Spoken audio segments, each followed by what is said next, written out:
Thank you for joining. Hello, this is Dr. Paul Cottrell. I'm recording on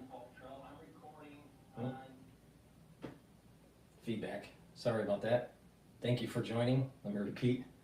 This is Dr. Paul Cottrell, and I'm recording on December 5th here. This is also a live stream. I'm live streaming through 3 different methods. Actually, 4 different methods. On the big channel, you can see the larger video. You can also see the telemetry of the market in real time on my smaller channel on YouTube, where you see a bunch of stock tickers of different ETFs or currency or indices. You actually see price curves, and you see real-time news coming from Dow Jones. And on X, I have to set it up right now, but on X, you'll be able to join and do a call in.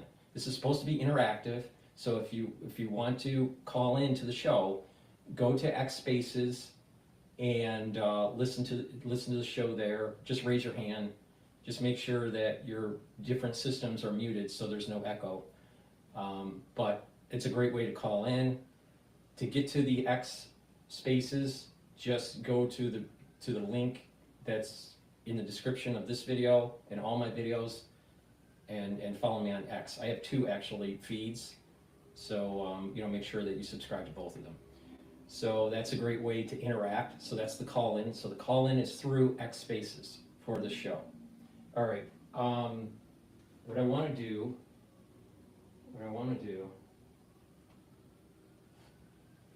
with it being a one-man show, there's a lot of buttons that I have to click to make this thing work. So, pardon my, being a little bit discombobulated. There's a lot to go over in the news today. We want to go over what happened with Hegseth, the back and forth with Lindsey Graham. I want to go over the drones, quote, alien invasion that was going on yesterday. I want to go over what's going on in France. There is a no confidence vote, so the parliament president, I think it's called, is being dismissed. So there's turmoil in France.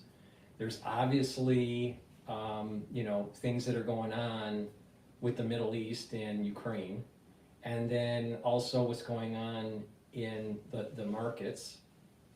So there's a lot to cover today, all right? I didn't do a feed yesterday. I had a terrible headache. I had those, the Dr. Paul Cottrell migraine again. So I didn't do a show yesterday. I apologize. But there's a lot going on in France, and the international markets.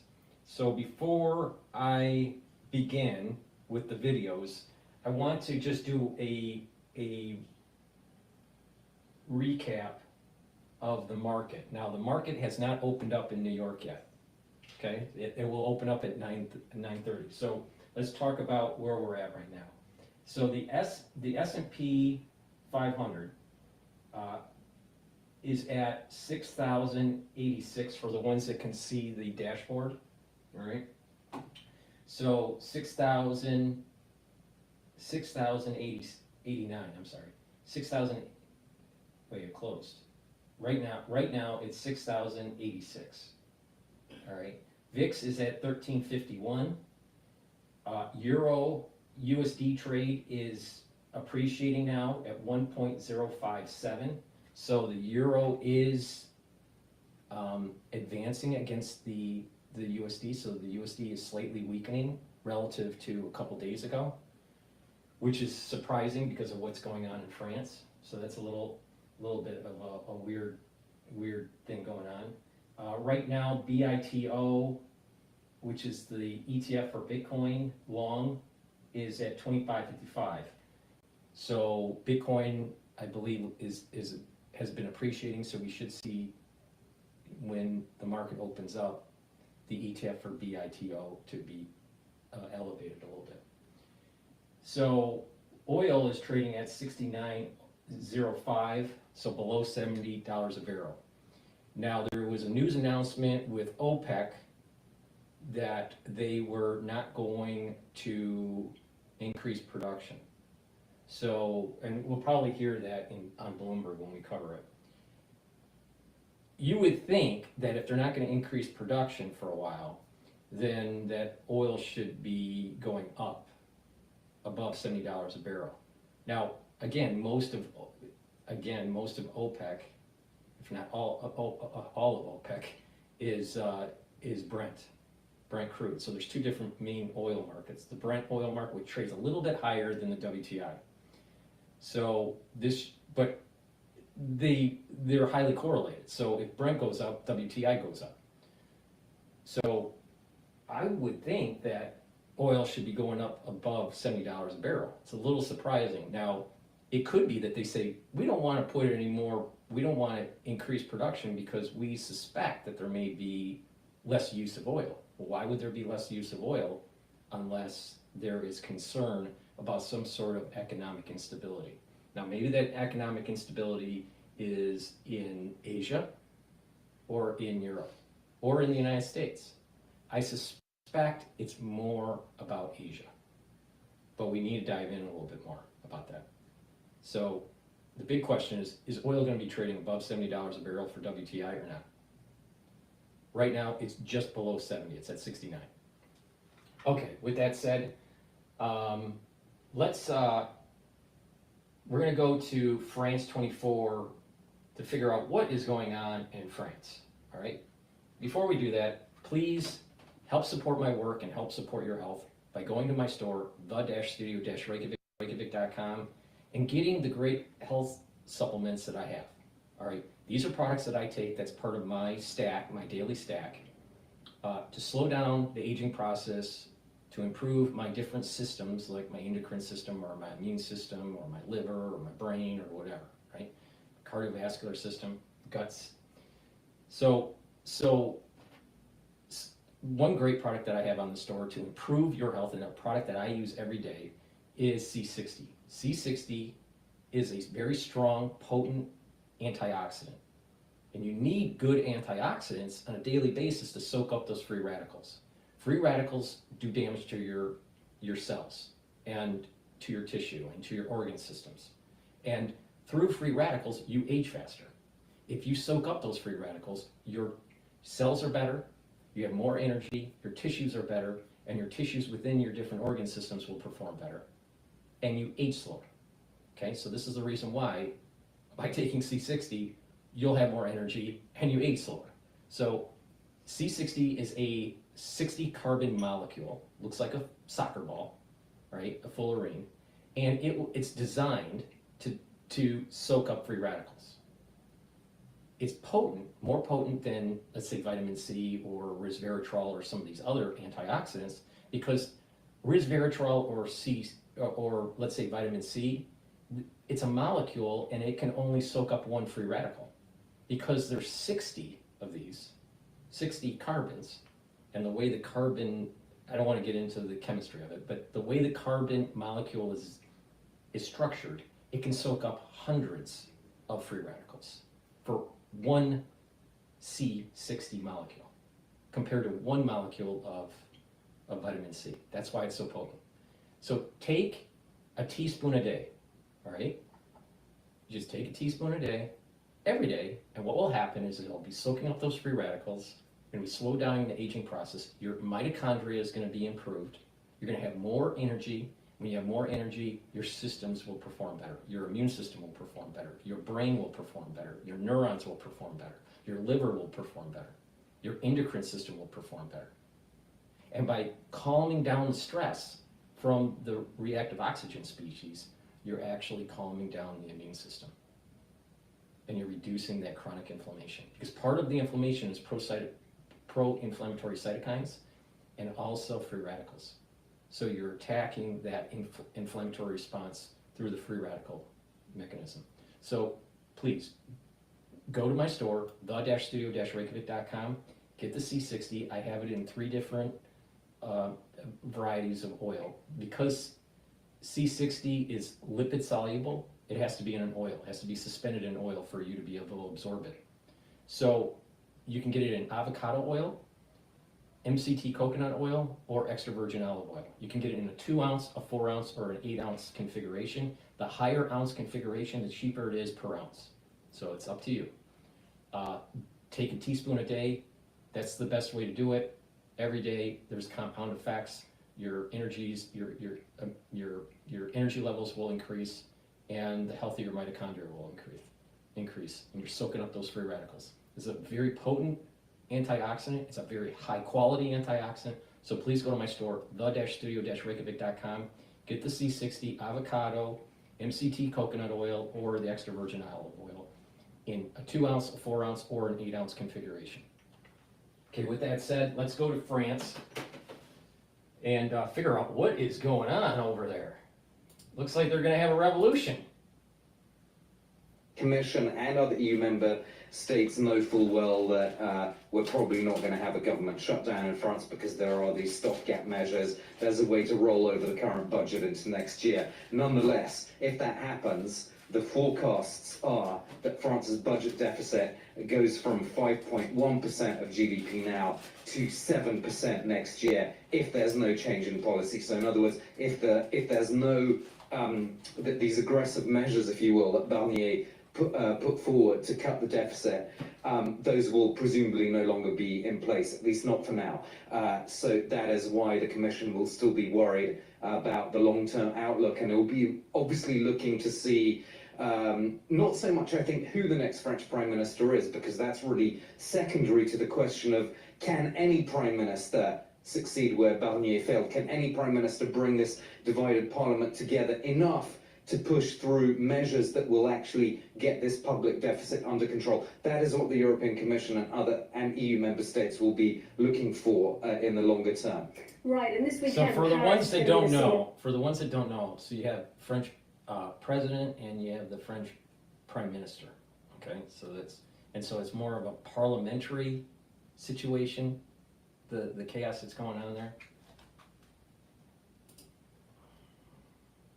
Facing the EU? Well, Ursula von der Leyen and Emmanuel Macron are already sort of having a maybe war of words is a bit exaggerated, but certainly very public statements contradicting each other today. Ursula von der Leyen arriving in Uruguay to continue talks with Mercosur, that's the South American Latin American trade bloc, to finalize a deal between the EU and that Latin American trade bloc, which would lower tariffs and essentially create a kind of common market for 700 million people. That is something that she's clearly very keen to finish. She said earlier today that she was there to try and get this over the finish line, the Mercosur deal, in response, of course, President Macron saying that this deal as it stands is not acceptable, and France very much concerned that if this deal goes through, there will be blowback from the French farming sector at a time when, of course, President Macron is politically seems very much weaker than he used to be, and it would probably not be a good time for him to have a major farming backlash and protests across France if Mercosur goes through. So France's task now, faced with this determination that we're hearing from the European Commission, is to get other EU member states on board to oppose Mercosur. So even if the deal is actually inked between the European Commission and the Mercosur countries, it can still be not approved by EU member states. So to get that done, France will need the support of basically 3 other EU member states representing 35% of the EU population, and then it will be able to block anything that has been agreed before that. Armin Jordan, thanks very much. Thanks. Indeed. Now, a reminder for you that President Macron will speak tonight at 8 p.m. Paris time, and he will then lay out his vision, or he may lay out some of his vision for how France navigates this political quagmire. We'll take a look at that. We'll bring it to you live here on France 24 in translation. Of course, that's at 8 o'clock Paris time. Okay, so the news feed on the dashboard, OPEC Plus extends oil output cuts to late 2026. So output cuts. So that means that there's going to be less oil on the market. So you would think that oil should be going up, all right, based on that news. And they're extending it into 2026. Now, obviously, they can change their mind if things change. Now, they may be thinking, you know what, maybe with Trump's administration doing drill, baby, drill, there's going to be so much oil on the market that they don't want to, that, you know, because WTI is going to start to go down because of all this oil that's going to be pumped out of the ground, that they want to kind of help the price a little bit by cutting their side of production, the OPEC plus. That could be. This might be their method to kind of counteract the drill baby drill policy from Trump. So maybe that's the reason why there's no real big, you know, movement in oil. But okay,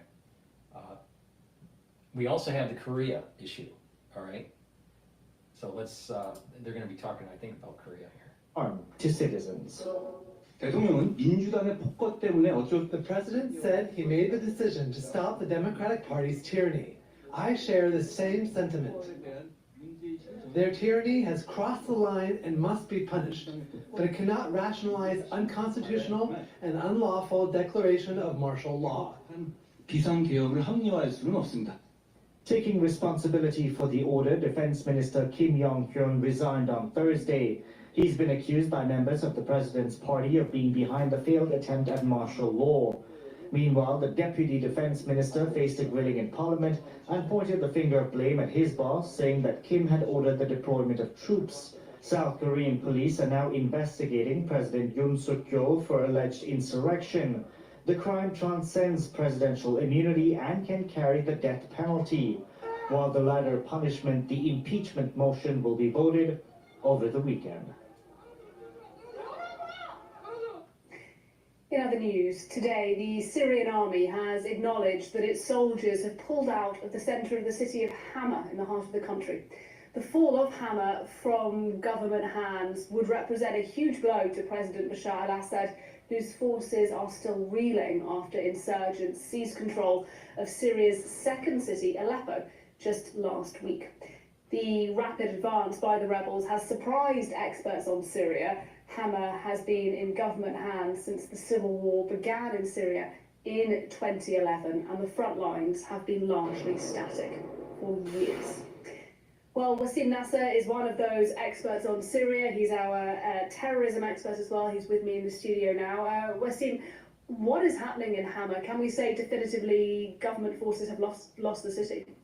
Definitely, government forces have lost the city, and even HTS fighters opened the prison of the city, and they set free many prisoners. We're gonna look at the map to see how it evolved actually in the last few days. So the blue area is the area that was captured by HTS and the rebels since last Wednesday, and we see that Hama was one of the stops that they had because the government forces in Hama put up a resistance since like 48 hours. We're gonna have a closer look to Hama to see how the fronts were this morning around the city actually. And here it is. So the blue area is the area this morning that was still held, held by the rebels, and the purple area is the area held by the regime. And what's interesting in this, that we see that the rebels were stopped north of Hama in Jabal Zain al-Abidin, where there's a big military barracks, and around, because those villages there are loyalist villages, and the explosion down south of Hama is actually the military airport. So the military airport was bombed by HTS drones, and then the most interesting part about this, that they were actually stopped on the M5 because of the huge effort that the Syrian army put on this highway, but they succeeded in making a real military maneuver actually, where they took the city from two sides, You know what's from the interesting east here? and from the west. Okay, And Trump wants to de-escalate what's going on in Ukraine. And right before Trump gets in, there seems to be an escalation in Syria. It almost seems as though you can never have peace anywhere when it comes to the Pentagon. You know, we had to get out of Afghanistan, but right away we have to, start having a problem in Ukraine. So is this similar? Where, you know, Ukraine is actually going to be de-escalated in violence and in war, but an escalation in Syria, maybe. I'm not even sure what really who's the bad guy, who's the good guy, what's going on here. I don't know. I mean, because I know this was kind of an issue yesterday, and I didn't really cover it, so I'm a little like kind of one day behind on what's going on in Syria. But you know, this seems to me to be almost national security state catalyzed to you know, to create more conflict in that region. Because, you know, if you don't have a conflict in Ukraine, you got to have one in Syria, right? Crazy. All right. Oh, by the way, now footage is that I did set up for the ones that are just joining. There's 4 ways to, you know, watch the live feed or participate. Right. You can watch it on the big channel. All right.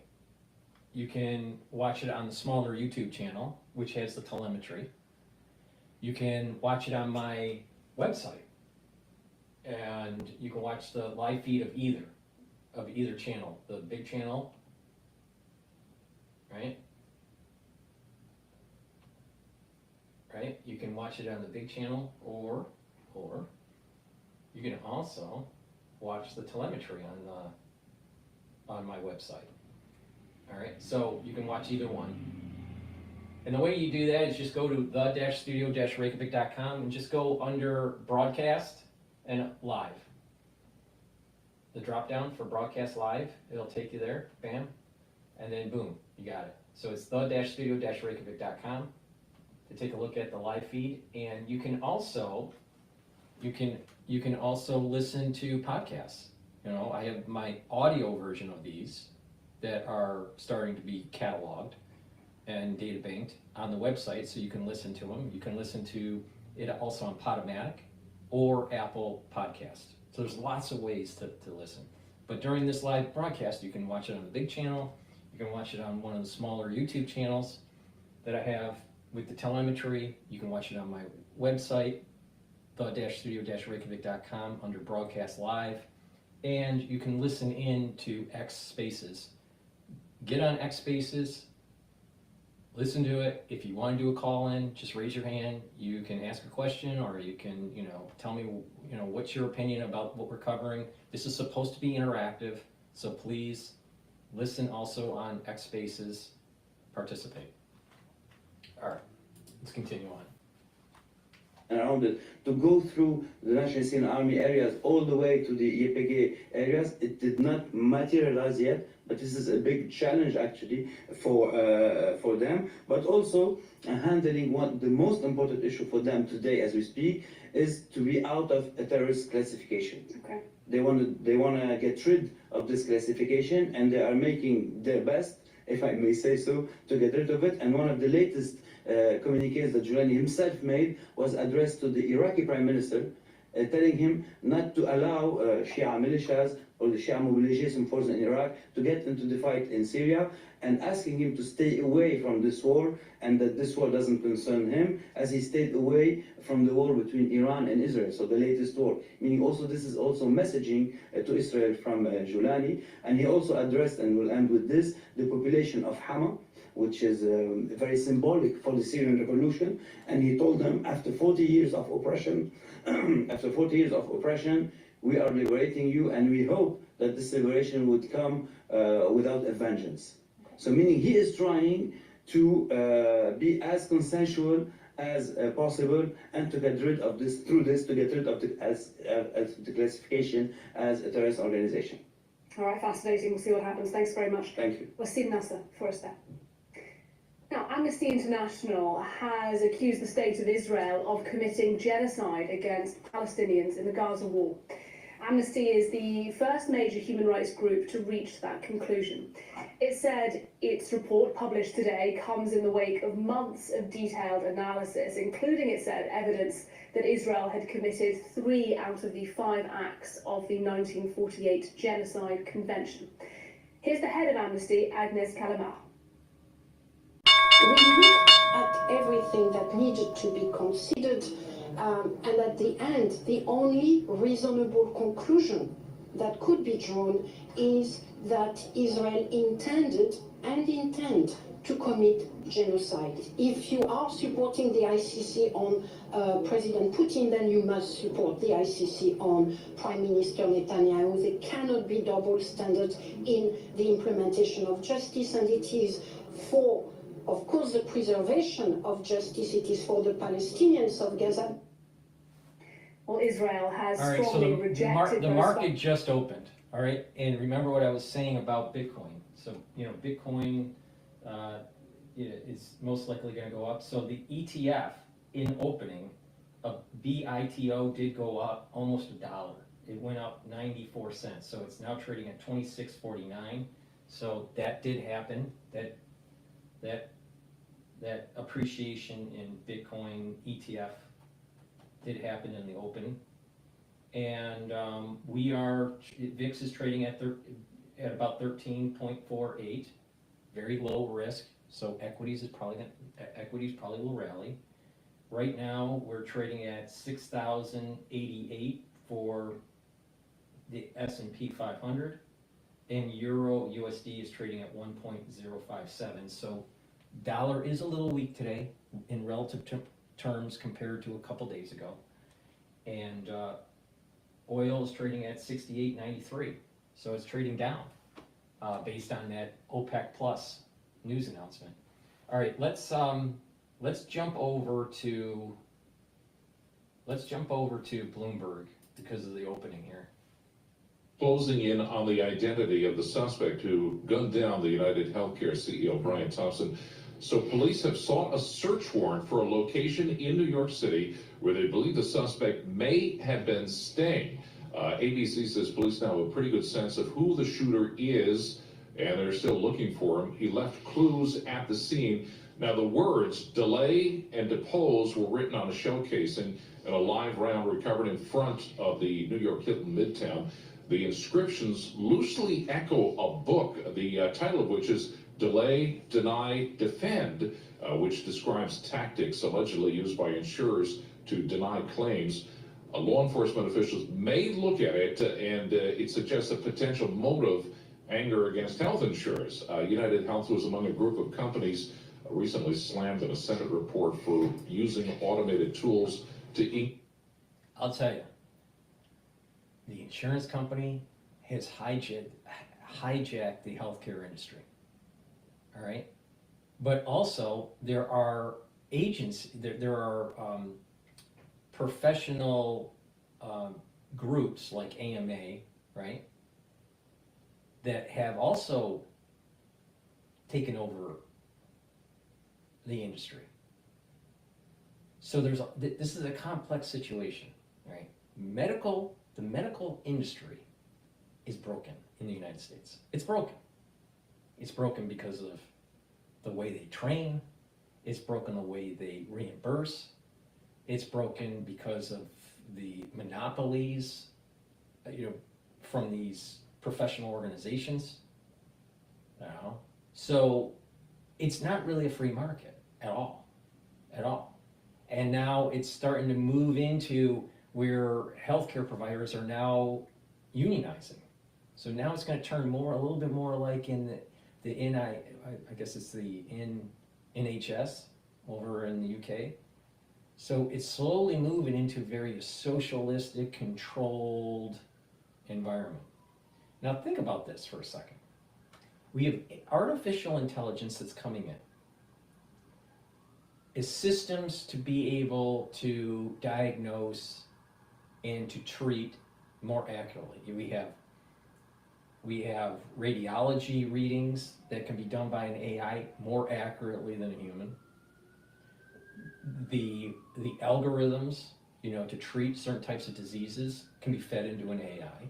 So what happens is that the insurance company will go, we want to reduce errors in coding for reimbursement, but we also want to reduce the number of unneeded or unwarranted tests. So what we'll do is that we're going to give a little bit of extra money to clinics that will bring in the AI system. And what will happen is that you work up a patient, you feed in, you do your PE, you do your history, you do your history, right? You do your PE, your physical exam, and you feed it into the system. You know, normally you have a system and you type it in, right? Well, that system is fed into an AI, and the AI will give you a differential diagnosis and give you a probability and how to treat based on the test results and the physical exam and what most likely it will be. And then the doctor will go, or the nurse will go, okay, I agree or I disagree. Now they've done tests on this, and they found out that when you try to override the AI, usually the human overriding is inaccurate. That the AI is more accurate than the human. All right? They've already tested this out. So what's going to happen is that the insurance companies are either going to own these AI systems, or they're going to have some sort of investor relationship with these AI systems and force it into the clinic. These doctors will be given a little bit of extra kickback from the insurance company to use the AI system. So you have other clinics that aren't using it and are penalized with the reimbursement. You have some clinics that just start this off that are going to be rewarded for using the AI system. And what will happen is that costs will go down for the ones that are using the AI system. The outcomes, in theory, should be better. But what happens is that the doctors and the nurses lose autonomy. Just like the doctors and the nurses lost autonomy because of the AMA. So they don't realize that in medical care, AI is coming in to determine what your differential diagnosis will be and what your treatment plan will be based on the probability, based on a probability set from the physical exam and your lab results. And those lab results could be radiological, it could be blood workup, whatever, right? And the only thing that the doctor or the nurse is doing is actually writing a prescription or telling you what to do. And the AI is doing everything else. So when you're doing the physical exam, you're typing it into your system, your patient database, right? And then that feeds into the AI. The AI spits out the result of what you should be doing, automatically codes to the insurance company, so you no longer need a biller or a coder, or as many coders for it, so it brings down cost.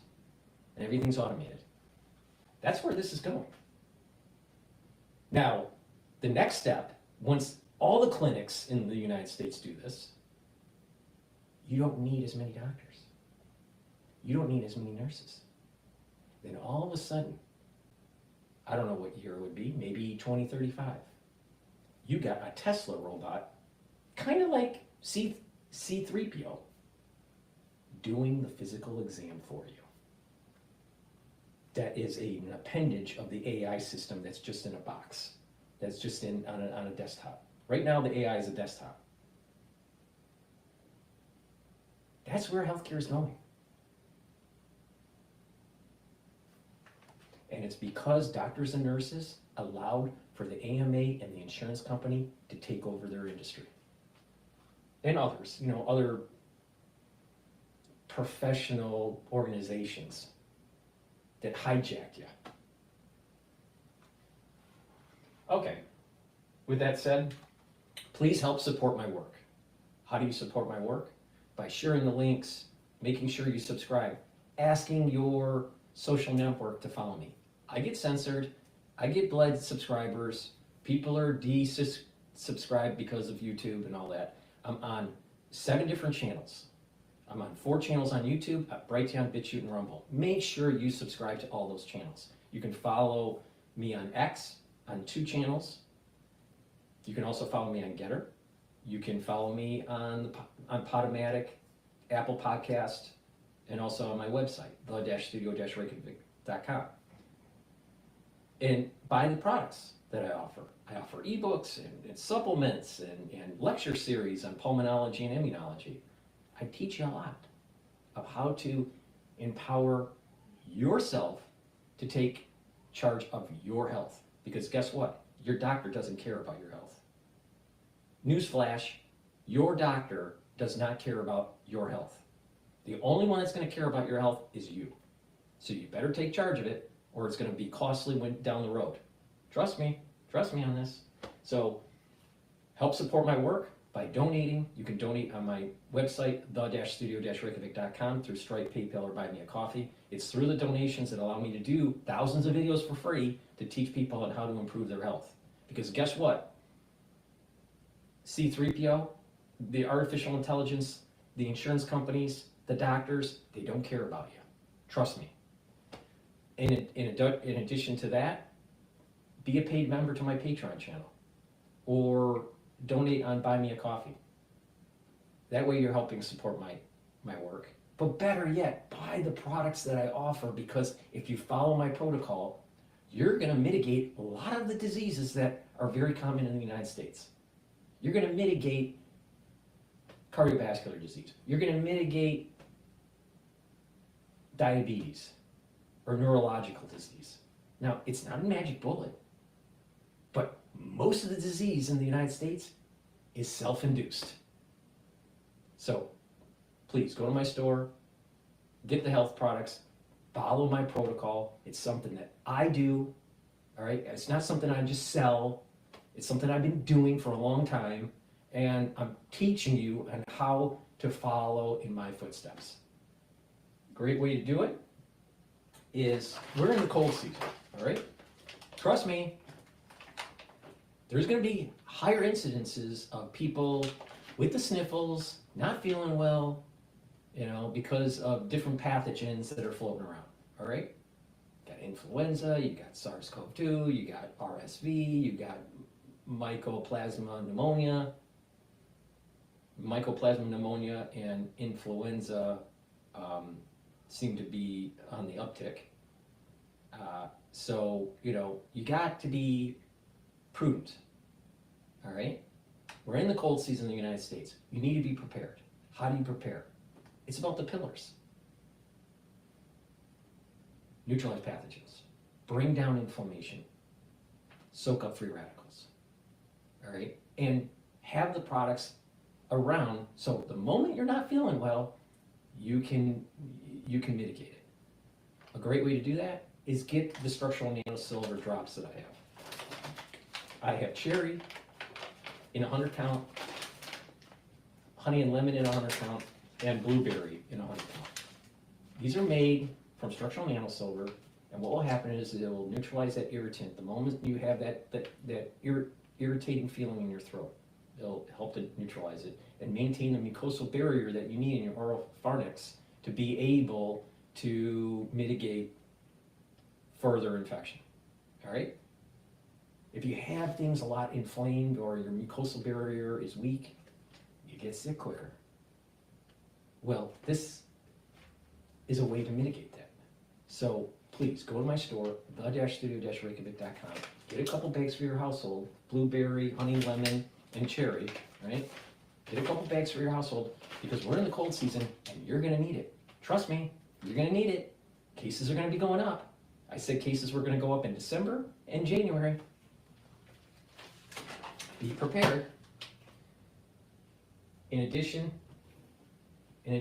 a great way to improve and boost up your immune system and neutralize pathogens is to do a certain daily routine, right?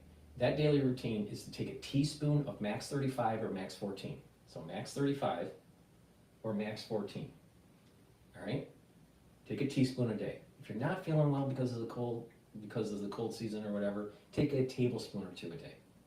What you do is you switch it in your mouth, gargle, and then swallow. And what that's doing is it's neutralizing the irritant, and it's also maintaining that mucosal barrier. So it's boosting up your immune system. Really important, all right? So I take Max 35 every day, teaspoon a day. If I'm not feeling well because of, the cold season or whatever, take a tablespoon or two a day, all right, until that problem goes away, and then go back down to a teaspoon a day. But this is very high quality. Boost up your immune system. Get the Max 35 or the Max 14. Should have that in your, in your house right away when you need it. Because what happens if you're not feeling well, and all of a sudden you get the nasal drainage, and all of a sudden you're coughing, and all of a sudden you have a fever, and you're going, damn, maybe I should have been prepared. Yeah, maybe you should have been prepared.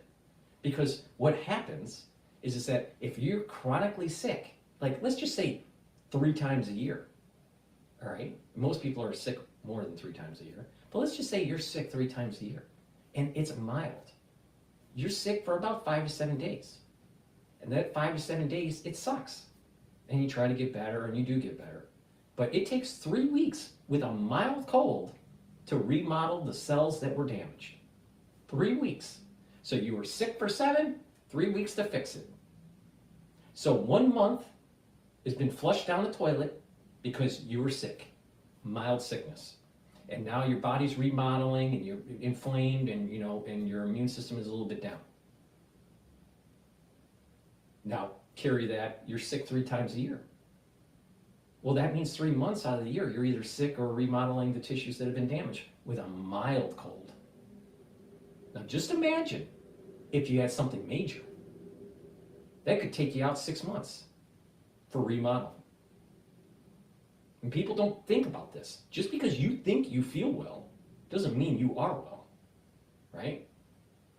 Because your body is trying to heal what was damaged. And it takes time to do that, especially if you had a major pulmonary infection. Because it takes a while to remodel.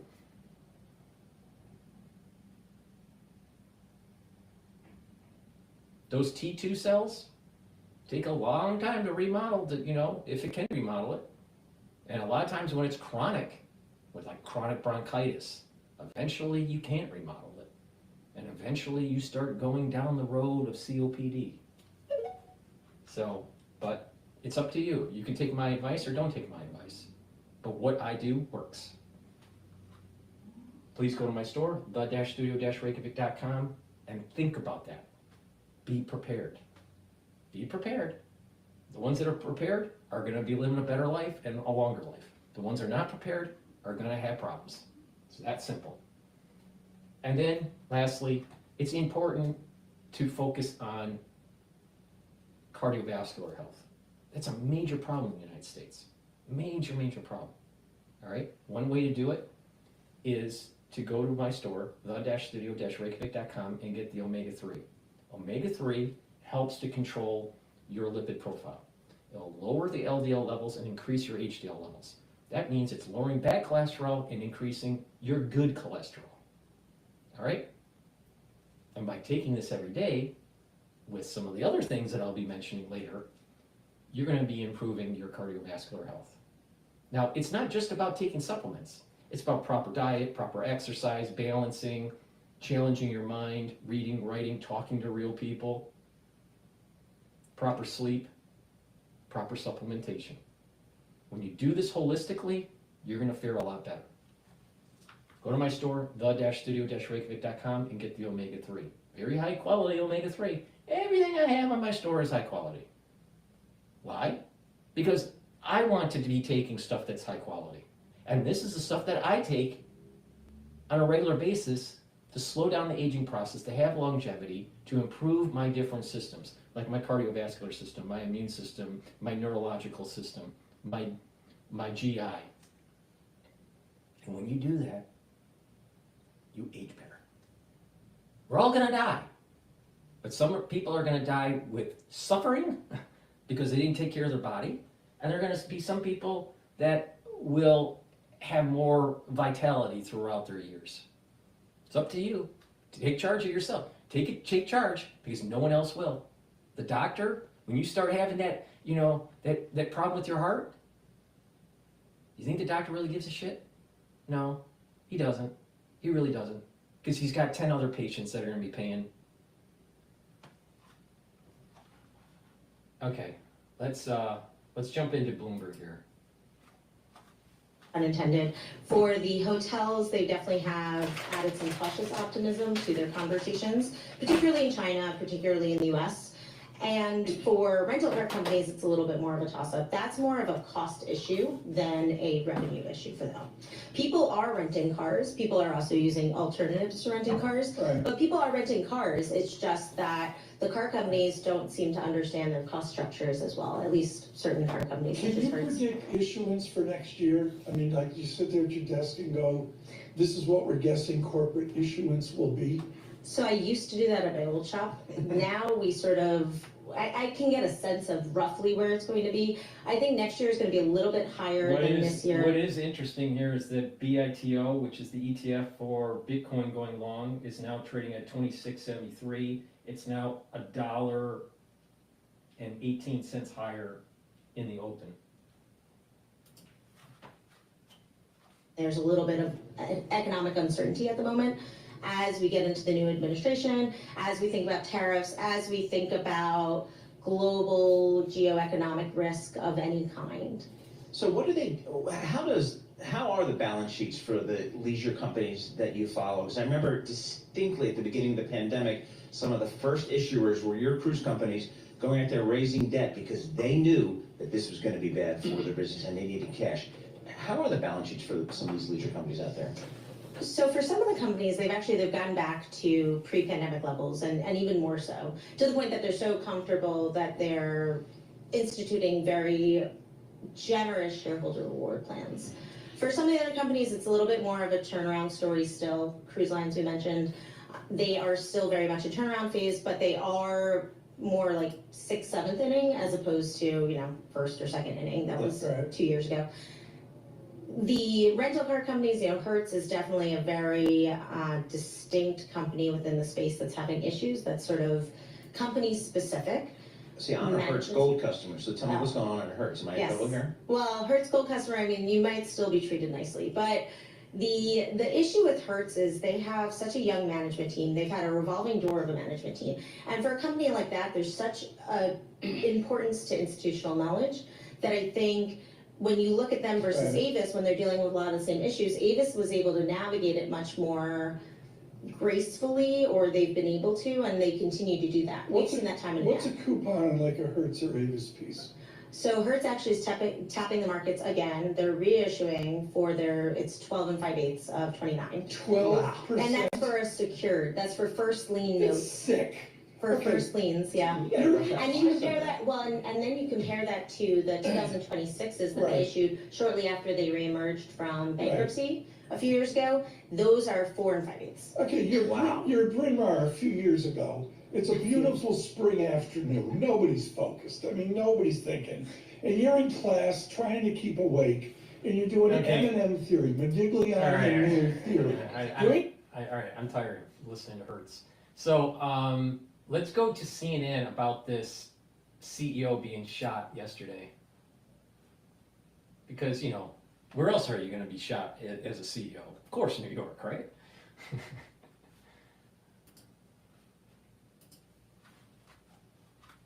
Just in on the search for this person who killed healthcare CEO Brian Thompson 24 hours ago. Words very much written on shell casings of rounds found at the scene. There had been some confusion in some places about that. This law enforcement sources tell CNN that 2 words were found: delay and deposed. Deposed was written on a shell casing from a round that was fired to the victim. Delay was written on a live round not fired but ejected when the shooter appeared to be clearing a jam. There are images of the suspect at Starbucks, also leaving a subway station. Police also have a video taken by the New York Times of him talking on a phone just minutes before the murder. This, as Thompson's widow now reveals to NBC, quote, "I don't know details. I just know that he said there were some people that had been threatening him." But let's get to the shell casing and the words written on them. With us now, CNN Chief Law Enforcement and Intelligence Analyst John Miller. You've got new information and also, I think, a new visual representation of what we're talking about here. Well, sure. So, depose is written on a round that was fired. So that's a shell casing that's found on the ground, and they find these tiny letters on it.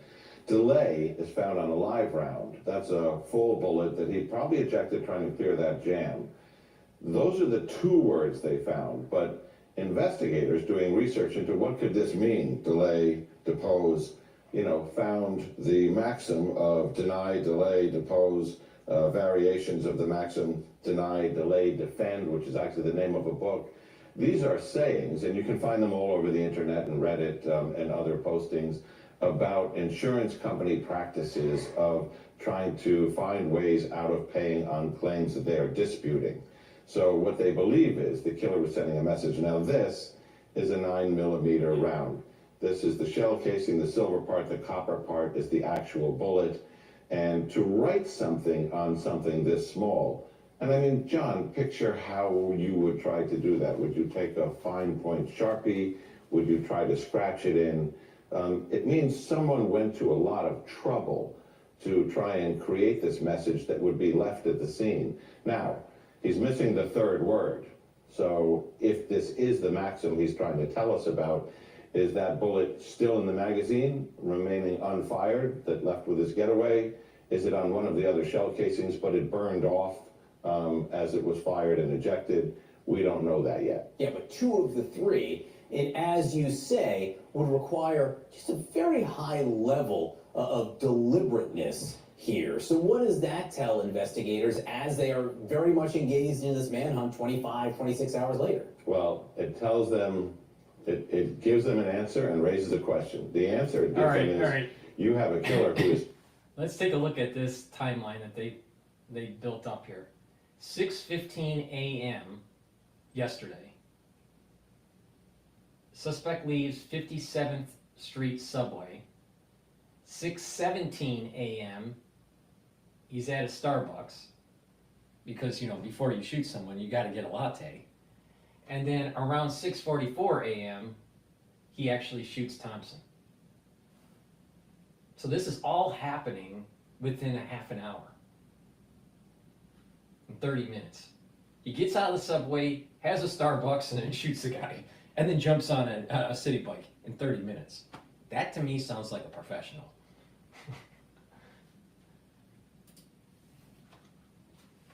Trying to send a message. The question is, what does the message really mean? What you can glean from it, if the target was carefully selected, the head of a major healthcare insurance entity is it directed at United Healthcare? Is it directed at that CEO? Or is this a killer who is targeting the insurance industry, which has caused everybody from hospital executives to insurance providers yesterday to start doubling and tripling the security around their top people? Yeah, I was going to ask that, because if you have someone trying to send a message out there on the loose, which clearly they do, I mean, if you're going to write something on a shell case and you are trying to send a message there, you then have to take next steps to try to figure out how to protect people. Well, that's right. And, my phone was ringing yesterday from heads of security and from security companies saying, what do we think about the targeting in this case? Do, executives have to worry? Where can we get the kind of increased security details in? I should stop this. Why should they worry so much about their security? Maybe they should worry about paying their claims on time, accurately. There's a lot of corruption going on in the insurance industry. This is just the medical insurance. Just recently, because of that flood issue in the United States, right? And you had people losing their homes. Some of them were losing their farms because of the flood. Insurance companies don't want to really pay. So they'll find a way, here's some relief. Here's a $500 check. Meanwhile, they lost their home. That still has a mortgage. Insurance companies are they'll find ways to make sure that you aren't paid. And they got a whole slew of lawyers that do it.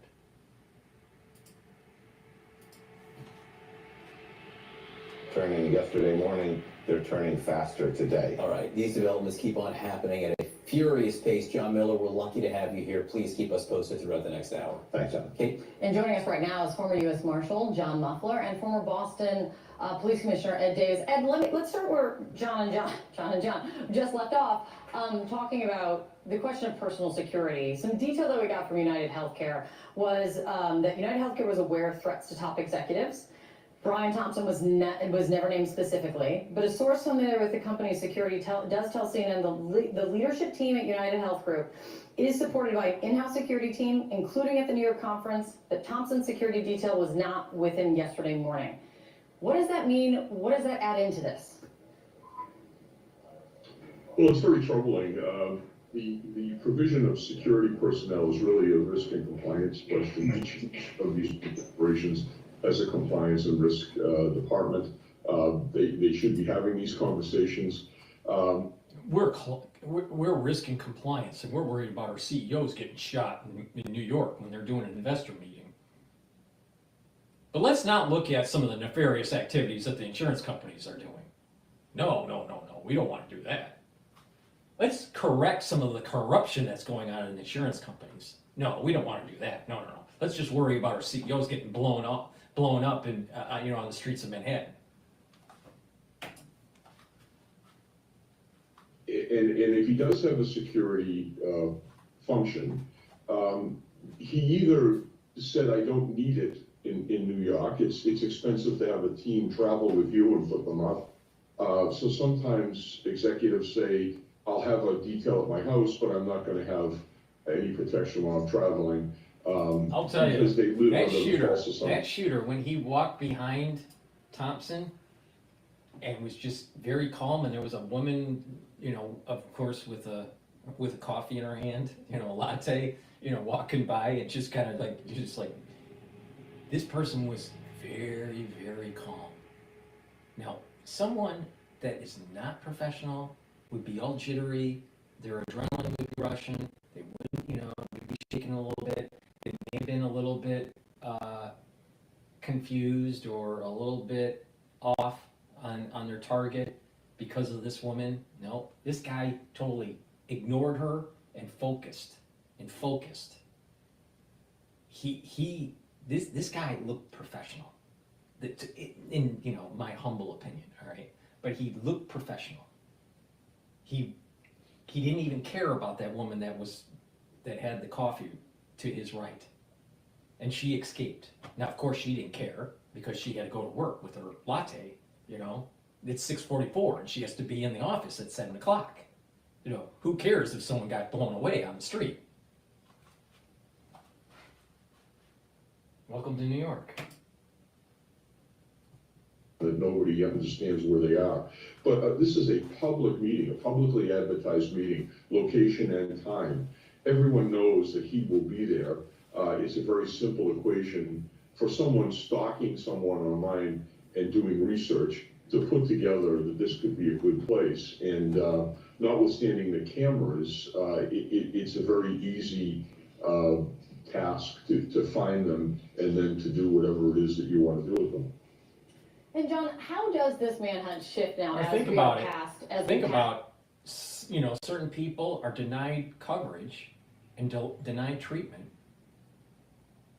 because of their insurance company, and they die, or they get worse, or bills pile up because you thought the insurance company was going to pay, and then all of a sudden the insurance company's denying the payment, and they have financial problems, and they go bankrupt or lose their home or whatever. You don't know what the situation is. But to say that the insurance companies are all lily white, no, by far they're not. By far they're not. Now that doesn't warrant someone getting blown away in New York, right? Just because you're a CEO of an insurance company, you shouldn't be blown away. But the thing is that my understanding is there was some corruption that was going on, and there was investigations of corruption within the industry. This looked like a professional hit. I don't believe that it wasn't a professional hit. Now, why it's happening, that's left to interpretation. But this guy was very, very calm. Very calm. The 24-hour mark since this guy's been on the run. Well, I think they have great leads. I imagine in the next presser there'll be more information. Clearly they have a list of clues that they're running on and are aware of the direction he traveled and the way he did it. My assumption is that he was there a day or so, if not longer in advance, conducting pre-attack surveillance. So it'd be a good time for NYPD to look at those cameras in that location. Could be a time where he wasn't wearing a mask the day of the shooting. So I think there's some good clues there. I think there's some understanding of warning behavior typologies that he's exhibiting. I'm really, because everything looked new, I'm really sure that what was in that backpack was another jacket, right? So he runs the scene, finds an area, takes the jacket off, and then puts on a new jacket and walks away. And it's not hiding his face. Are you really going to be able to do some sort of telemetry, some sort of facial recognition with the coverings that he had in those videos? You're not going to be able to. This guy knew what he was doing. I'd be shocked if they find this guy. Shocked. Fixation, pathway of violence that they can run on and look at as clues to where he may be and where he may go. I want you both also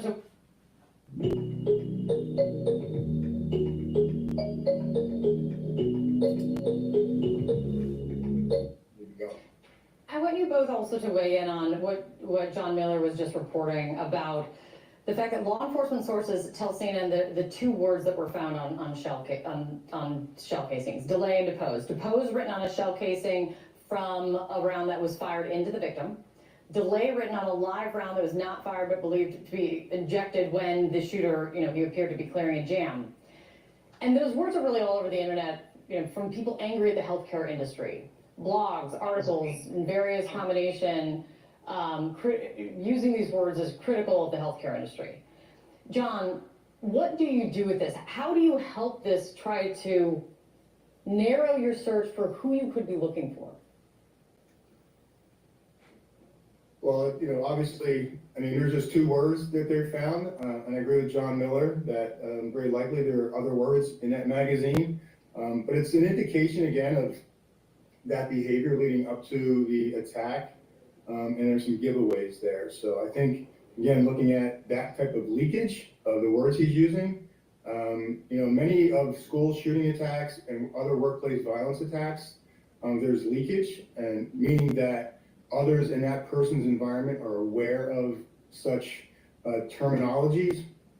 And, those people who are watching CNN and other news media, they see that face, hear those words, thinking like, oh, he did make a post. I knew a guy made a post, or a family member, a loved one. So I think those are going to help those in that person's life, maybe report to law enforcement those pre-clues. That is interesting. Ed, what do you think of that? Well, John's exactly right. It's a great clue, and if someone has heard him use those words before and sees that picture, especially of his face in the Starbucks, they would be able to put two and two together and get in touch with law enforcement, hopefully.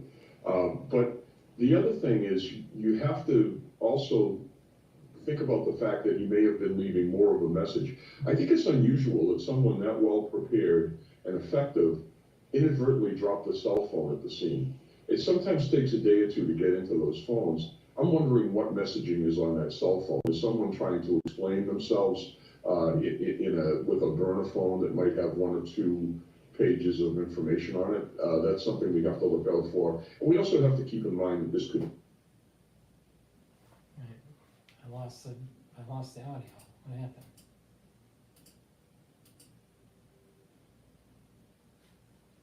That's interesting.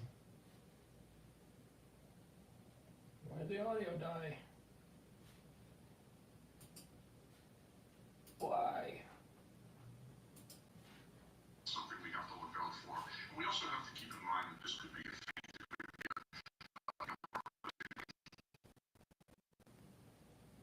The track.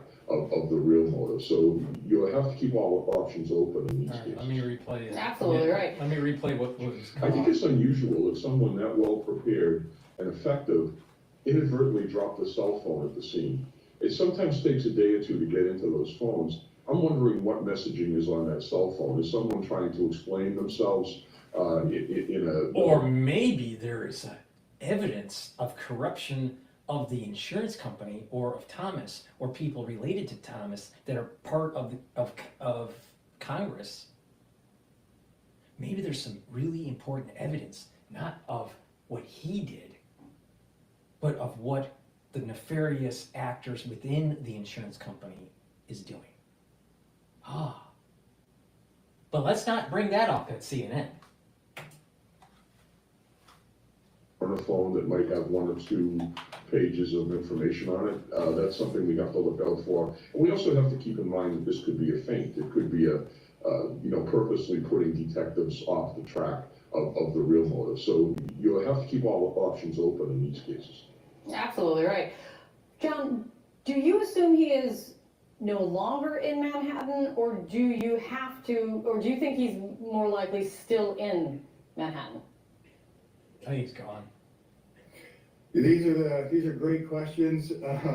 Tracking fugitives, these can last, days to months. And Seem to last years. It's really hard to tell at this point. I am very interested in looking at his travel out to Central Park on that bike that was GPS coordinated. And again, he's going to have pre-attack surveillance fingerprints, again, indicating where he may be now, that he may be held up somewhere to let this cool down, and then try to leave New York City, or maybe he's already exited New York City. But those are some really good clues for NYPD to track on. So who knows at this point?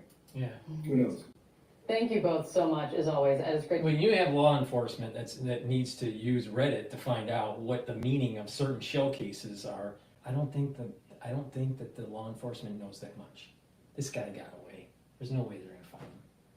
There's no way they're gonna find him. I don't believe it. All right, let's go to BBC about the South Korean president being pushed out, being called to resign. That was a very weird thing that happened in South Korea, all right? The previous broadcast that I had, we were covering it in real time, what was going on, all right? And that was, there was martial law, and then the parliament voted down the martial law, and then he rescinded the martial law, and then the next day, there was a vote for pushing out the actual president, have him resign. So let's go to BBC and find out what is going on in South Korea. People ask me all the time, Chris, if you could only take one supplement for the rest of your life, which one would it be? The answer is easy, redwood. You see, redwood is a powerful... Get the latest on this from my colleague Steve Lai, who's in Seoul for us. That commercial, all right? Trust me on this, all right? I know what I'm talking about because I've been doing this for a long time, since I was 16 years old, all right? There is no one supplement. There is no one supplement for proper health. It's all about stacking and having a theoretical framework to work on. And that theoretical framework for slowing down the aging process, having more longevity, having more vitality, and improving the different systems in your body, it's going to take a multi-pronged approach. Proper diet, proper exercise, proper supplementation, proper sleep, challenging your mind, balancing. You don't get that in just taking one supplement. It's a holistic approach. And then the supplements you take have to be stacked in a certain way, because you have to have a probiotic, and you have to bring down reactive oxygen species by taking antioxidants. You need cofactors for certain types of enzymes. There is no one supplement. If someone says there's one supplement, they don't know what they're talking about. They're total bullshit. They're total bullshit when it comes to health. That's why it's really important to pay attention to what I'm saying, because nobody is as comprehensive and as accurate on this. Trust me, all right? So when it comes to health, to mitigate problems, you have to have a multi-pronged approach. Proper diet, exercise, supplementation, sleep, train your mind. That means reading and writing. That means talking to people. Mindfulness. Some people, would call that meditation or spirituality, but some sort of mindfulness. Those are balancing exercises to activate that cerebellum. Proper supplementation. When you do all those things together, you're going to see major improvements than some person saying, the most important supplement to take is blah, blah, blah. There is no, because there's not one supplement. If that was the case, then your body would have evolved in such a way where there's only one need for one type of chemical. Obviously, that's not the case. You have so much biochemistry that's going on with feedback loops, positive and negative, with these different chemicals and how they metabolize. It's an orchestrated thing. It's very complex. It takes a lifetime to fully understand the biochemistry of how our body works. No one really knows for sure exactly all of the things that are going on. The feedback loops that are going on with just the immune system alone. We're nascent in our understanding of the immune system. Yet you have people out there that think that they understand it. You have agencies like the CDC and the FDA that think they understand the immune system. They don't. They really don't. And if your physician says that they really understand the immune system, I bet they don't. I bet most of them didn't take in-depth immunology. They covered it in their education. They don't have a strong in-depth understanding of the different feedbacks. So there is no one thing to take. It's about stacking. And it's about that theoretical framework of bringing down inflammation, soaking up, those free radicals, and neutralizing pathogens. And by doing that, you're strengthening up your immune system to allow for self-healing. There's a self-healing process that takes place. But it takes a lot of different things to stack to do that. You got to take the turmerics and ashwagandhas to bring down the inflammation. You got to take strong antioxidants like ubiquinol and C60 to soak up those free radicals. You have to take things that will neutralize pathogens that are antiviral or antifungal or antibacterial. And then you need these cofactors that are in multivitamins. There's no one thing. There's not one chemical or one thing to take. It's so asinine to think that. Obviously, they don't have an understanding. All right, with that said, let me do a product plug.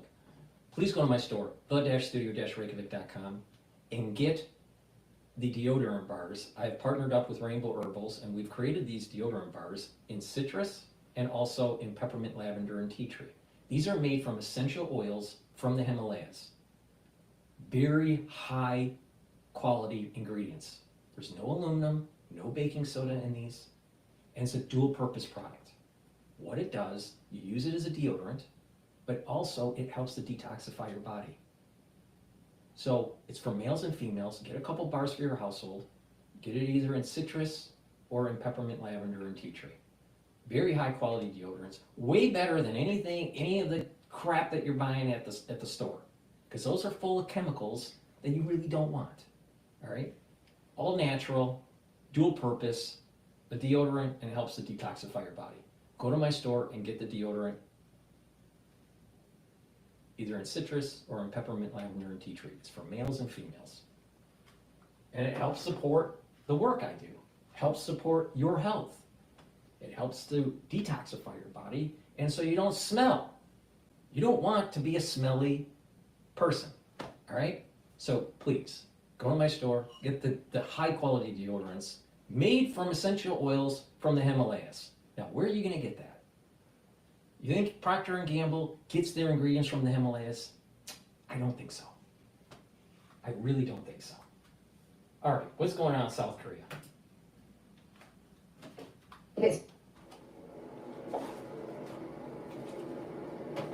Yeah, thanks, Lakshmi. It's just about 7 o'clock here in Seoul. The sun's gone down, the working day has come to an end, but the protests have continued throughout the day. Various shapes and sizes, different interest groups and political parties as well have been protesting and making their voice heard with regards to what has happened here in the last 48 hours following that decree for martial law, even though now it's been rescinded. Now, there is a candlelit vigil that's happening this evening as well, and now that the working day has ended, we are expecting those participants making their way to these rallies to increase. Worth noting as well that there have been some rallies in support of President Yoon as well. Now, the big talking point at the moment, though, in the last few hours is to do with the impeachment vote, which is going to be taking place on Saturday at 7 p.m. Now, those opposition party members that are pushing for this impeachment to happen, they have 192 members of parliament that they have to vote on it, but they need to reach 200 votes. There are 300 members of parliament in the General Assembly, so they need, in effect, 8 defectors from the ruling party to come over to join their side to push the motion for this impeachment to go through. You mentioned earlier that the leading party, the PPP, the incumbent party, have said that they're all voting together in a block to block it, and if that's the case, then that is what will happen. But we have heard in the last few hours that 5 MPs from the ruling party have now come out to say that they are undecided and that they haven't decided yet which way they're going to vote. So could there be some rift in the leading party here, which could open the door perhaps for this impeachment motion? I'll tell you, there's definitely some infighting going on within South Korea. You know, I'm shocked that they aren't more forceful with the impeachment. So that means that, you know, there's a fight between this, I don't know, pro-North Korean faction. You know, to me, it seemed as though the president was trying to fight corruption charges. He's up for corruption, all right? His wife seems to have been doing things that she shouldn't have been doing, so there was investigation. So it seemed as though he was blaming North Korean infiltration within Parliament, and said, "Well, we're going to have martial law." The Parliament on both sides, his party and the other party, decided to overrule the martial law, so the president had to rescind. And then you would have thought that the solidarity of the two parties would push for an impeachment. And that's what I thought was going to happen. And they're still dragging their feet on that. So there must be some really serious issue between the two parties that are in Parliament. Now, I don't know the names of the parties. I don't follow South Korea that much. But there is definitely a struggle between the two parties. Now, I still think that the president was trying to use, well, quote, martial law and some sort of, you know, crazy instability in the country to try to kick the can down the road for the investigation on his wife. It seemed very a bad idea to do. It seemed to me that, you know, it would have been just better to step down than to have the country go into chaos. I'm not so concerned so much about the president being impeached. There is some stress in the currency market between the Korean won, the South Korean won, and the USD. But the other currencies around the world don't seem to be phased at all. It's obviously didn't phase the equity market in the United States or the VIX index. So, you know, it seemed to be like a nothing burger in terms of international. What I am concerned about is what's going on between the alliance between the United States and its allied partners in the Pacific region to circumvent China if China attacks Taiwan. Is South Korea strong to be able to maintain that strategic deterrence. That's in question. Another really important thing that is to kind of glean from this, how stable or unstable is the DMZ? We've been told since I was a kid that everything is so super armed up, and that if there were just one little incident could happen, Seoul would be leveled because of the armaments that have built up on both sides, you know, on the South Korean side and the North Korean side. That Seoul would be leveled. How strong is the North Koreans? I don't think they are. I don't think they are. I think the United States is being told that the DMZ is so wired up that flash of war could start at any moment. Why didn't it happen during this time? Why didn't it happen during the crisis in 2020? Why didn't it happen when Kim Jong-un was not getting the attention that he wanted from the Biden administration? So he just starts launching rockets. I don't think North Korea is as strong. I really don't. When you look at pictures of their military, they don't look like they're getting fed very well. Do you think they would be able to sustain a war effort?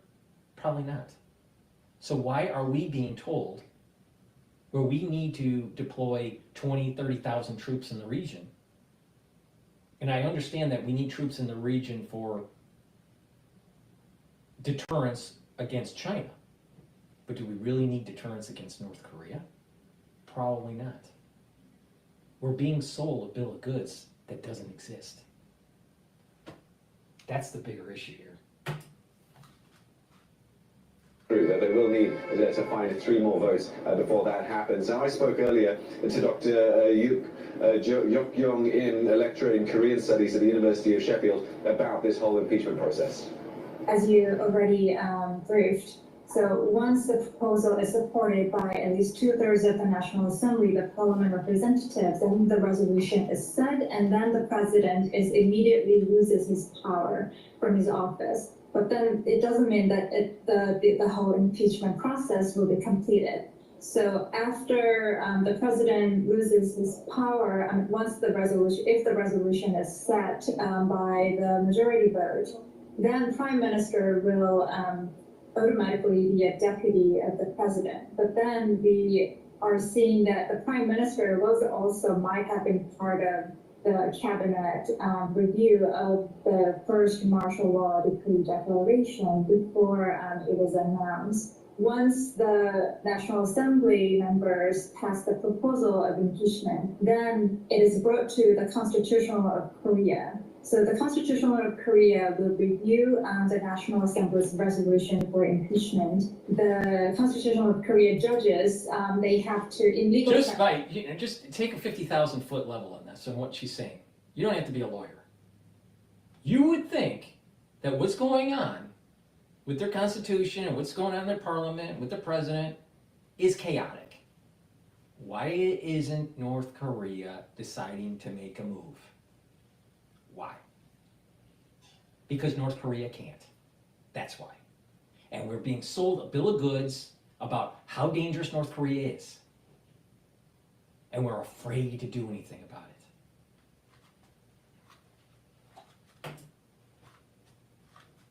We call it cite, and it means to uphold the National Assembly's resolution. Then it is only then the impeachment process is completely completed in legal process. This right here, what is going on? What's going on with the impeachment? The guy probably should be impeached. He shouldn't have created martial law against his countrymen, right?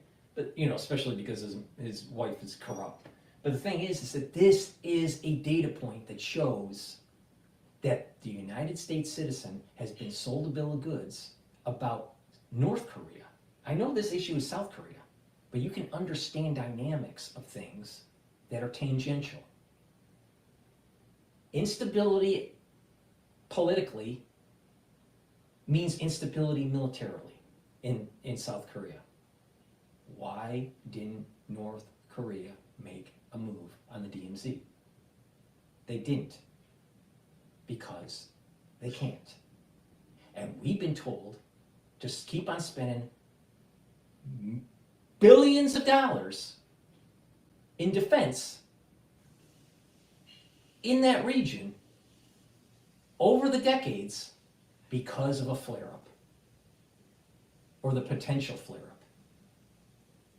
We could probably go in and take out the North Korean regime, the whole family, in 10 hours. Knock it all out. 10 hours. Why isn't the United States willing to do that? Why? Why? Because you make more money by pretending that there's a war or pretending that there's a conflict. You make more money through deterrence than actually winning a war.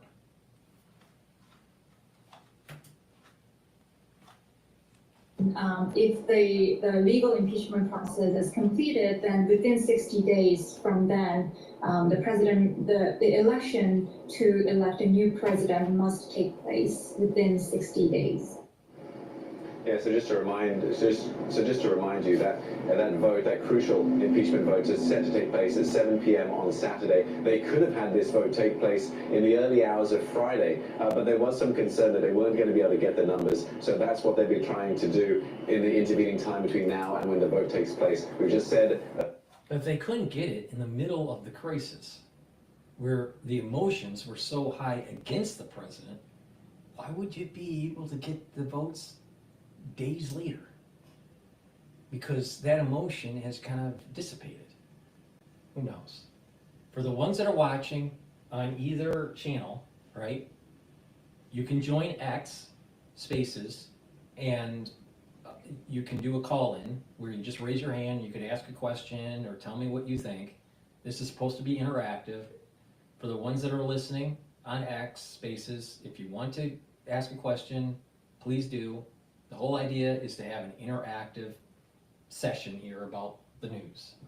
So let me drop into Bloomberg and find out what's going on in the markets. But before I do that, I just want to mention that the equity market for the S&P 500 is trading at 6,081, and the BITO ETF for Bitcoin long has gone down a little bit, and it's only up from the open at about 80 cents. Okay, what's going on in Bloomberg? Next. Inauguration Day is January 20th, 2025. Is Fed Chairman Jay Powell going to receive a phone call from the White House, do you think, on that day? I don't think so.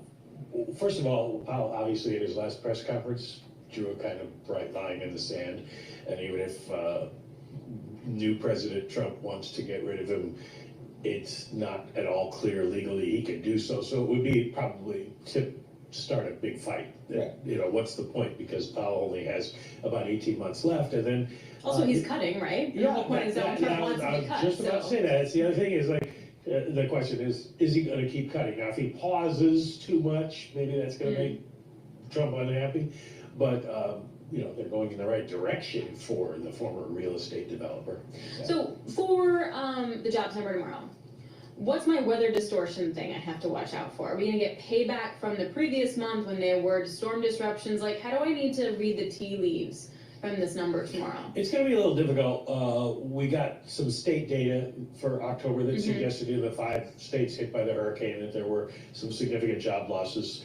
Those don't compare exactly to the national number, so we can't just add them up and say that's the number. We're hoping that maybe we get some clarity from the Bureau of Labor Statistics. But basically anything that you saw over what had been the average of around 175 to 180 or so in the prior months, that's going to be your baseline number, and anything above that is probably payback.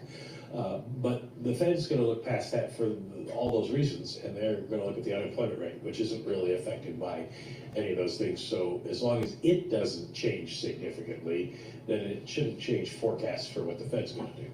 Can I just, you were talking about weather, bring what I think is a weather-related story This is from the Federal Aviation Administration.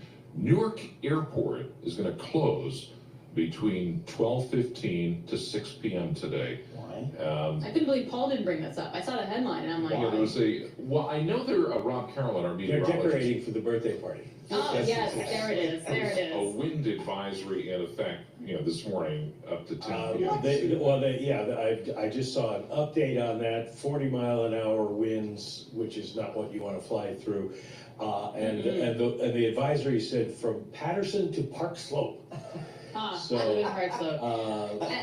And I should point out that this is real because Mike secretly, maybe not so secretly, really wants to be a meteorologist. Like every time there's a raindrop, he like sends me maps and weather things and listens to like local news. Like he's all over it. He's got a buddy he calls and he talks to him about it. Just, I'm outing you, Mike, on your meteorologist dreams. All right, before we go to Fox News, I want to play what Bezos had to say about Trump.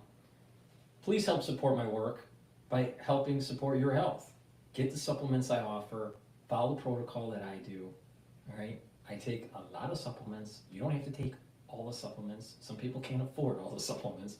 But the thing is that, if you follow my lead, you can improve your systems, improve your health, your longevity, your vitality. It's really important. Take charge of your health. And a great way to do that is to get my probiotic. Now, I have a powdered probiotic that I take with my lunch every day, but you can also get the VeggieCap probiotic. So please go to my store, the-studio-reykjavik.com, get the powdered version or the VeggieCap probiotic. Probiotics are really important to help improve your metabolism, improve absorbing nutrients, lowering down inflammation, improve the communication between your gut and your brain. A lot of people don't realize depression is associated with poor gut health. Mental acuity is associated with poor gut health. So, if you want to improve your gut health and that communication between your gut and your liver. All right, so please go to my store, the-studio-reykjavik.com, get the probiotic, powdered version or the VeggieCap version, and improve your gut health. All right, a lot of people don't realize health starts at the gut. All right, if you don't have a good gut biome, you're not going to have good skin. You're not going to have energy levels right. Your hair is going to be subpar. Your nails will be subpar. Your metabolism will be subpar. Your mental acuity will be subpar if you have poor gut health. So please go to my store, the-studio-reykjavik.com. And since we're talking about the GI system, as we get older, our pancreas doesn't work as well. We need to lessen the load on our pancreas. Our pancreas creates enzymes to break up carbohydrates, proteins, and lipids. So take digestive enzyme complex to lessen the load on your pancreas so you can break down those carbohydrates, proteins, and lipids. In addition, this has proteolytic enzymes to break up glycoproteins. Super important to break up certain types of S proteins during 2020. And that's the reason why I told you to take this. In addition, this has bromelain in it. It's fibrinolytic. That means that this also helps to break up clots. It's dual purpose. Again, like I said, I'm the most comprehensive on this. So please, go to my store, the-studio-reykjavik.com, get the digestive enzyme complex, reduce the load on your pancreas. If you work out, if you're an athlete or semi-pro or, a recreational athlete and you want to refuel your body quicker and recover quicker, also take the digestive enzyme complex to be able to break up those nutrients and to absorb them. So please, go to my store, get the digestive enzyme complex. This is a very high quality product. It's the-studio-reykjavik.com. Just a reminder, please use the discount 5, all caps. Discount, all caps, right? Discount, and then the number 5. You get $5 off, all right? It's been there, that discount has been there for 5 years. So please, use it to help reduce the cost of the shipping, all right? I want to get you the products in your hands, use them, improve your health. All right, Jeff Bezos, what does he have to say? Today's actually a really exciting day because we got to unfold one of these units right in front of a crowd of people. More and more, as we switch gears now, you see more and more people who were not on the Trump train the first time around, didn't want to accept it, perhaps jealous of it. The guy who owns the Washington Post was one of them, a big critic of Trump, making sarcastic comments about Trump for the first 4 years. Trump took aim at Jeff Bezos, too, and his own Washington Post. You got the sense things would be different, in my view, when Jeff Bezos told people at Washington Post, we're not going to endorse a candidate leading up to the election. He had a bunch of people quit because of that. Can you believe a guy losing $70 million a year to keep them employed would get the people get so upset they would quit on him? But he didn't. So you hear Jamie Dimon's been talking to the president at JP Morgan for weeks. He used to be somewhat of a critic. And then you see Elon Musk, who had walked off the president's business council after what he thought was a controversy in Charlottesville. He is now firmly on board, and those two are bros, it seems. Now he's working for him. The latest one to come aboard is Jeff Bezos of Amazon, saying nice things yesterday. Yeah, he said he was optimistic about working with a calmer Trump, and he can help him reduce regulation. Listen to what else he said. If we're talking about Trump, I think it's very interesting. I'm actually very optimistic this time around that we're going to see. I'm very hopeful about this. He seems to have a lot of energy around reducing regulation. And my point of view, if I can help him do that, I'm going to help him.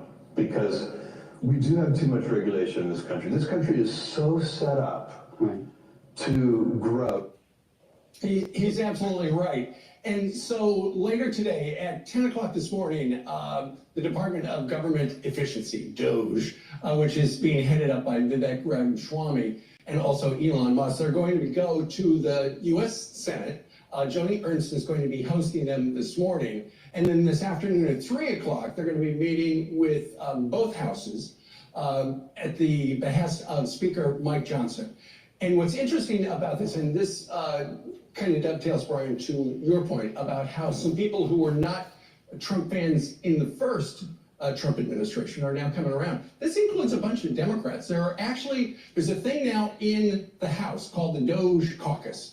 And there are actually a number of Democrats who are involved. For instance, you got Jared Moskowitz. He's on board. Florida. He would like to make the Social Security and FEMA independent agencies that would report directly to the White House. Then you got Ro Khanna and Bernie Sanders. They would like to cut government spending, particularly at the Pentagon, because, and the argument they make is, look, they failed like 8 audits and stuff like that. And the brilliant thing about the DOGE caucus is these people who may be on the other side of the political aisle, they can be on TV, they can talk about government waste, they never have to take an official vote.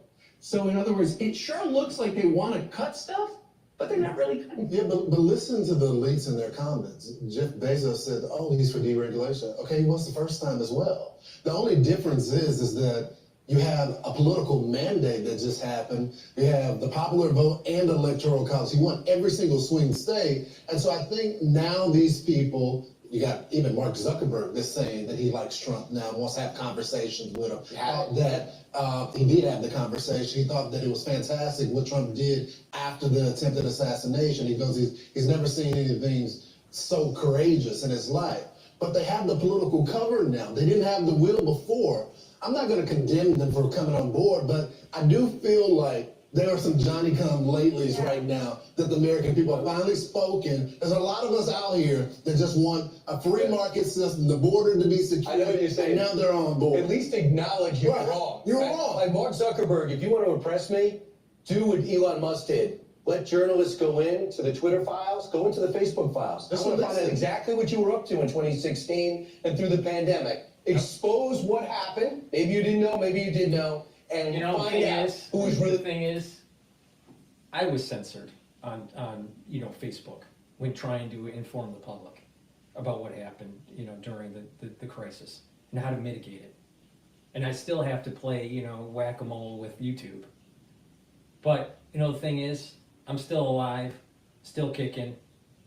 As Steve Jobs says, I'm vertical, and And yeah, I'm helping people, all right? But the thing is that it was people like Zuckerberg that was towing the line of the national security state to censor people from informing the public on what was really going on during the crisis.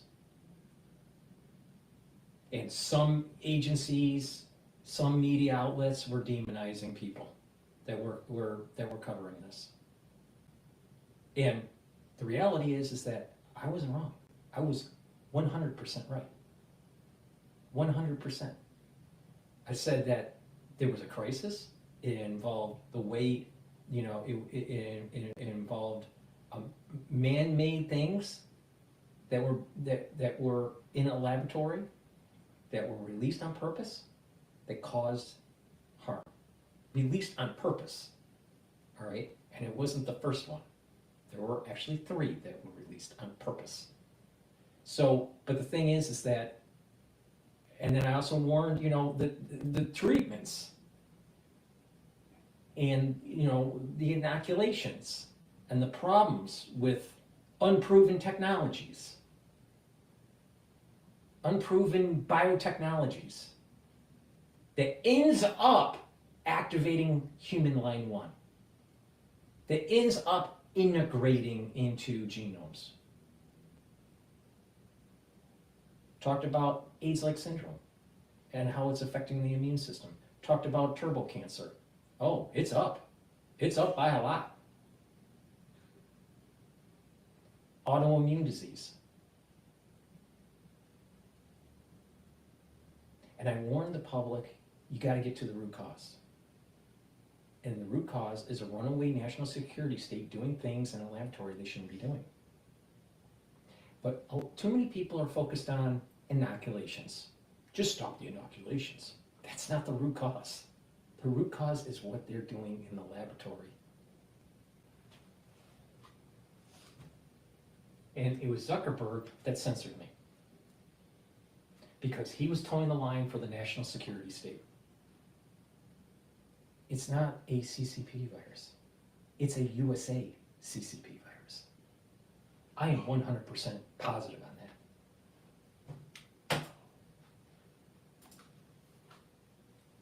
The pandemic. If you just look at the umbrella effect of this, though, it's wonderful for our country. We have President Trump, and then you have all of these leaders, these billionaires that are behind him, that really impact all of our lives. Jeff Bezos, Right. I mean, we all order on Amazon. Monday, I spent more than I should have for cyber, but I saved a lot. Yeah, she's going to show her bills a little bit later on next hour. No, but I've gotten a lot accomplished. Let me interject. I know I'm going off on a tangent, but it's my show and I can go on a tangent. There's a lot of people talking about prion disease. It's not prion disease, it's amyloidosis. I'm real sure about that. Amyloidosis, not prion. And oh, by the way, you can get it both ways. Through the infection and the inoculation. But yeah, my point is Bezos is on board. You have Elon Musk, who is the wealthiest man in the world, right? With Tesla. And then we have Mark Zuckerberg. We're all on Instagram. We're all on Facebook. So Right. I'm just excited about the fact that we're all working together.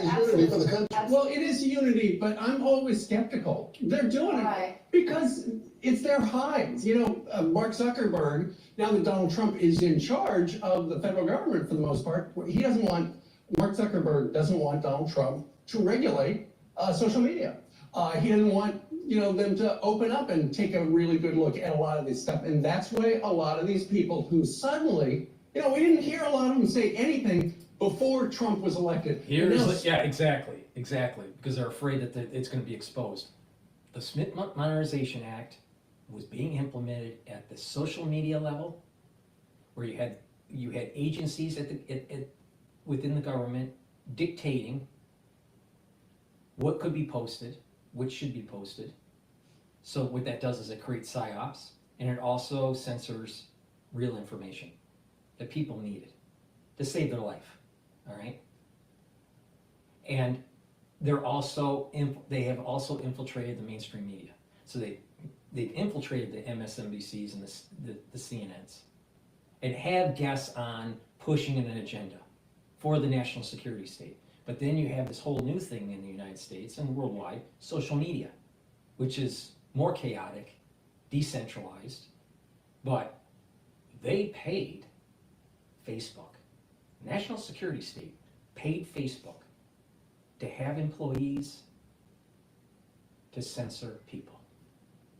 And that was happening at Twitter too. Interesting. Now they're all pro-Trump. Because Zuckerberg doesn't want to hang from a tree. Because guess what? When you look at this at a metaphysical level, he was complicit in the deaths of many people worldwide. He is complicit with more than 1 million deaths just in America, just in the United States, because he toed the line of the national security state.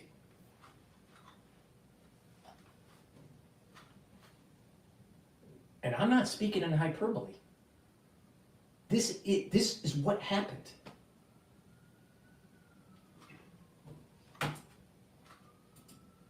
But here's the sad thing. Because here's the sad thing when you look at this from a metaphysical level. Why is he blessed with so much wealth and so much power with Facebook, Meta, whatever you want to call it? All right, he's been blessed. Yet he has caused so much harm. Is it fair for people to be cursed trying to do the right thing, and other people are blessed for towing the line for the national security state that actually harm people? Where is the cosmic justice of this? And I think about this quite a bit. Where's the justice in this? Where people were trying to do the right thing to help, while others were suppressing information that would have saved lives. Why should Zuckerberg be blessed? Why? Why?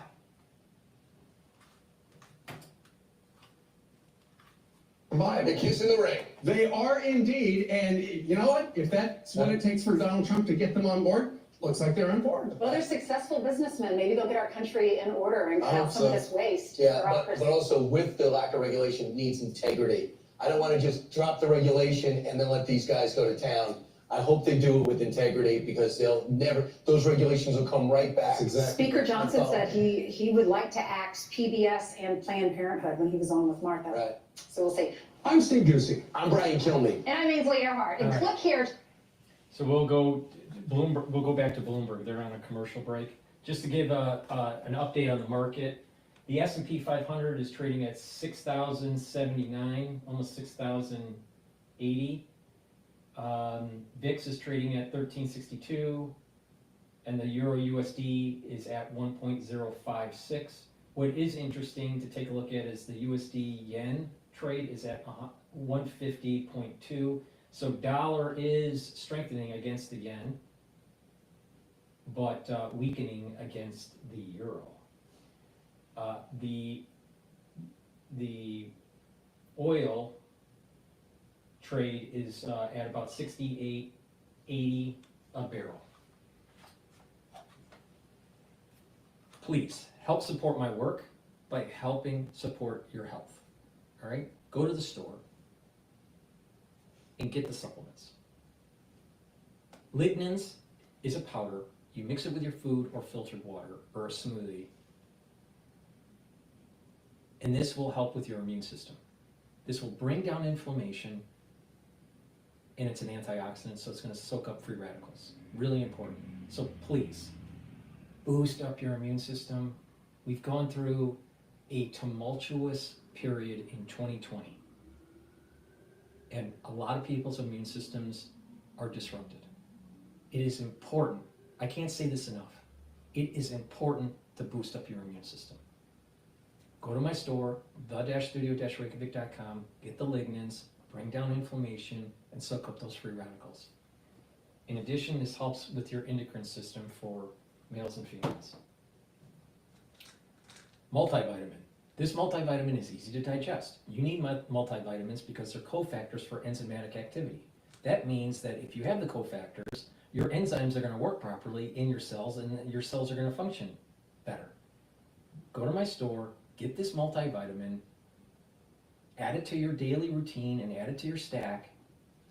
This will move you along towards improving your health.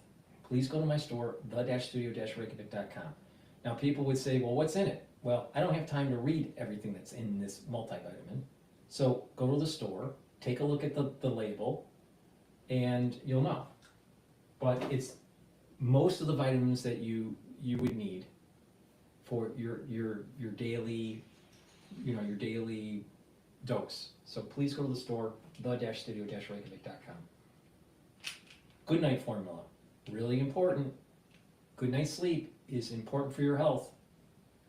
If you go into REM cycles, 3 REM cycles a night on a regular basis, night after night, right? Continue, and this is a common thing for you, then through being in deep sleep and REM cycle sleep, you can detoxify your central nervous system. You're going to be able to consolidate memory, and you're going to be well rested. But if you're chronically deprived of REM sleep, you're going to build up toxins. You're going to increase your chances of early onset of dementia. You'll have less energy. You'll weaken your immune system. And you won't be consolidating your memory. So you're going to be forgetting stuff. You're going to have mental clarity issues. You don't want that. Go to my store, the-studio-reykjavik.com, get the Good Night formula. It's going to get you into 3 cycles of REM sleep. In deep sleep, you'll be well rested, you're going to be detoxifying your body and consolidating memory. Please go to my store, the-studio-reykjavik.com, get the Good Night formula. All right, let's go to Bloomberg. They're talking with the commodity and adoption. So price must go over time. It's just going to have these nuances. But right now, it's about the major shift in this country from being really pushing against cryptos, as we saw with Gary Gensler, now shifting over to a whole government that's so much positive cryptos. And you see things like the potential for us to be, the USA to actually sell gold and buy Bitcoin, which I think is a bit wild, but that was a Bloomberg story that really hit the tape this weekend. So. And then quotes from Chairman Powell pointing out it's digital gold, and even from President Putin, there's nothing that can really stop it. It's the animal spirits right now, but it's the key thing I'm worried about is now that we have it into the mainstream and all the ETFs people are buying and adding to the portfolio, we still haven't seen the big test of how Bitcoin responds after President Trump has been elected, when the stock market goes down. And at some point it will, and it hasn't been through that. So right now, I think what you're seeing is a lot of people are adding it to they're getting off zero, but it's still a highly speculative digital asset, basically trades about 3 times the volatility of the S&P 500 and gold. Oh, wow. I did not know that stat. When we have the optimism from Paul Atkins now... Again, like I said, I don't believe that Bitcoin will supersede a digital dollar, because if Bitcoin was used as a real currency for the country, it would basically relinquish power by the Federal Reserve, right? The Federal Reserve is going to relinquish power, right? There'd be a war before that happens. So it's a virtual commodity with very high volatility, all right? Now, that doesn't mean you can't make money in it because there's volatility. But to say that it's a storage of value for economic activity, you can't. It can't be. Think about this for a second. If you are a retailer and you are transacting in Bitcoin, all right, because of the volatility, what's the price of the pizza? What's the price of the hamburger? What's the price of your groceries? If you are selling these things, what price do you put up there? Because there's volatility in the currency. Relatively, there's low volatility of the currency, of the dollar or the euro. Yes, it goes up and down, right? But there's not that much volatility compared to these cryptocurrencies. So If you are selling goods or services, what price do you give them? It'll be always up and down. So it can't be used as for economic activity. It's a speculative virtual commodity. That's what it is. Now again, you can make money on it, but you can lose lots of money on it. And I've been warning people, you gotta pay attention to your risk. If you are risk averse, don't do it. If you want to take risk, you can, but assume that it's gonna be very volatile and it's gonna be up and down, right? So now, right now, you got money flows going into ETFs that are helping to boost up the psychological trend of Bitcoin. But it's psychological. Look around. Is anyone transacting in Bitcoin? No. So people think, well, I can make money by putting it in Bitcoin. Well, you can lose a lot of money too. It's not going to be the currency of the future. Digital currency is going to happen. A digital dollar is going to happen. It's going to ride on this whole blockchain kind of thing, this blockchain backbone. But the money supply is going to be dictated by the Treasury and the Federal Reserve, not some algorithm for Bitcoin.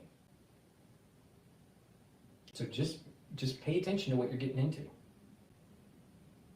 If things go up and down, or even if it just goes up and it climbs rapidly, that's not economically stable. That's not an economically, you can't transact in that in that currency. Because what's the currency? The currency just went up day over day. Well, what price do you put on the can of soup at the grocery store? Oh, so stable currency is how a healthy economy works. Not an rapidly appreciating currency. A rapid appreciating currency is actually deflationary. A rapidly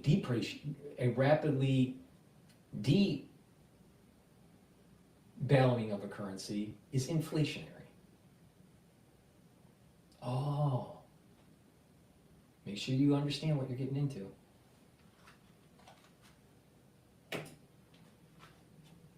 So with the business flash, and for that, we go to John Tucker. All right, slightly risk off today as investors wait for tomorrow's all-important jobs report for any indication about the future path of interest rate policy from the Federal Reserve. Some of the airlines getting a boost today. American Airlines jumping, raising its profit expectations for the final months of the year. Right now, shares of American Airlines 13.4% higher. The booze maker Brown-Forman, those shares rising over 8%.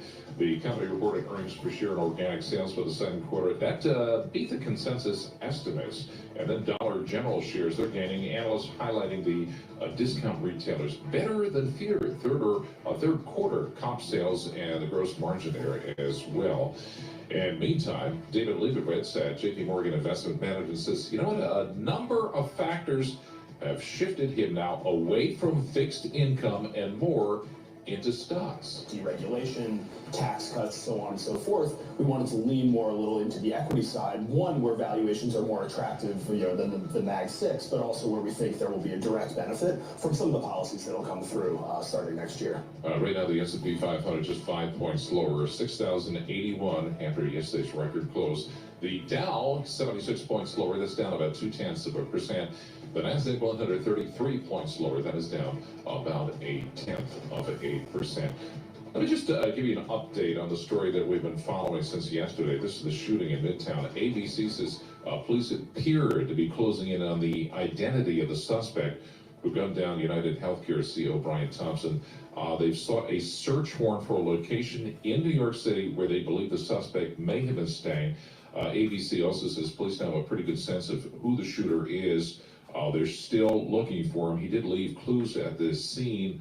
The words delay to pose written on a shell casing and a live round recovered in front of the New York Hilton Midtown. So that's all we know at this point. And we check the markets and other news for you all day long right here on Bloomberg Radio. I'm John Tucker, and that is your Bloomberg Business Flash. Alex and Paul. All right, John Tucker, thank you so much. We appreciate that. Alex Steele, Paul Sweeney, we're live here in our Bloomberg Interactive Broker Studio. We're streaming live on YouTube as well. So head over to youtube.com, search Bloomberg Podcast. As John was just reporting, a little bit of a pullback here in the equity markets, nothing to write home about. Yields a little bit higher here. Let's check in with Vince Signorello. He covers all these markets for Bloomberg News. Talks to a lot of the traders out there on the street, getting a sense of what's moving markets here. Hey, Vince, what are you seeing over the last several days in markets here? You know, I think we're just seeing some waffling, as you mentioned, going into the jobs numbers tomorrow. There's obviously a great deal of uncertainty. You know, the Fed has moved away from the labor market a little bit. It's pushed it more to the back burner. Inflation is a little bit more key, I think, at this point. And, you know, they're just hell-bent on getting back to their 2% neutral rate. But I think more and more when you talk to traders, the idea of 2% seems a little bit out of reach with a $36 trillion national debt. I think that the neutral rate on this, you know, I think people believe neutral rate's a lot higher, more like 3 to 3.5. And they're probably a lot closer to it than maybe they think. And with PCE stabilizing and even coming up a little higher in the last few readings, I'm not so sure how much more the Fed can go. And I think traders are in the same boat. It's not going to be the Fed that carries us going into 2025. It's going to have to be earnings. And that's basically what people are looking at. All right, let's talk about earnings then. Individual companies. What has been some of your takeaways or standouts that you're paying attention to today? Yeah, I mean, it's tech. Look at Salesforce. You know, the question I think going into 2025. Look, we've had it in 2024. We're up 25%. It's not what has happened, but what's going to happen. Can tech continue? You know, there's been talk about, you know, there's going to be some major depreciation write-offs that are going to hurt earnings. That was a Barclays take about a month ago.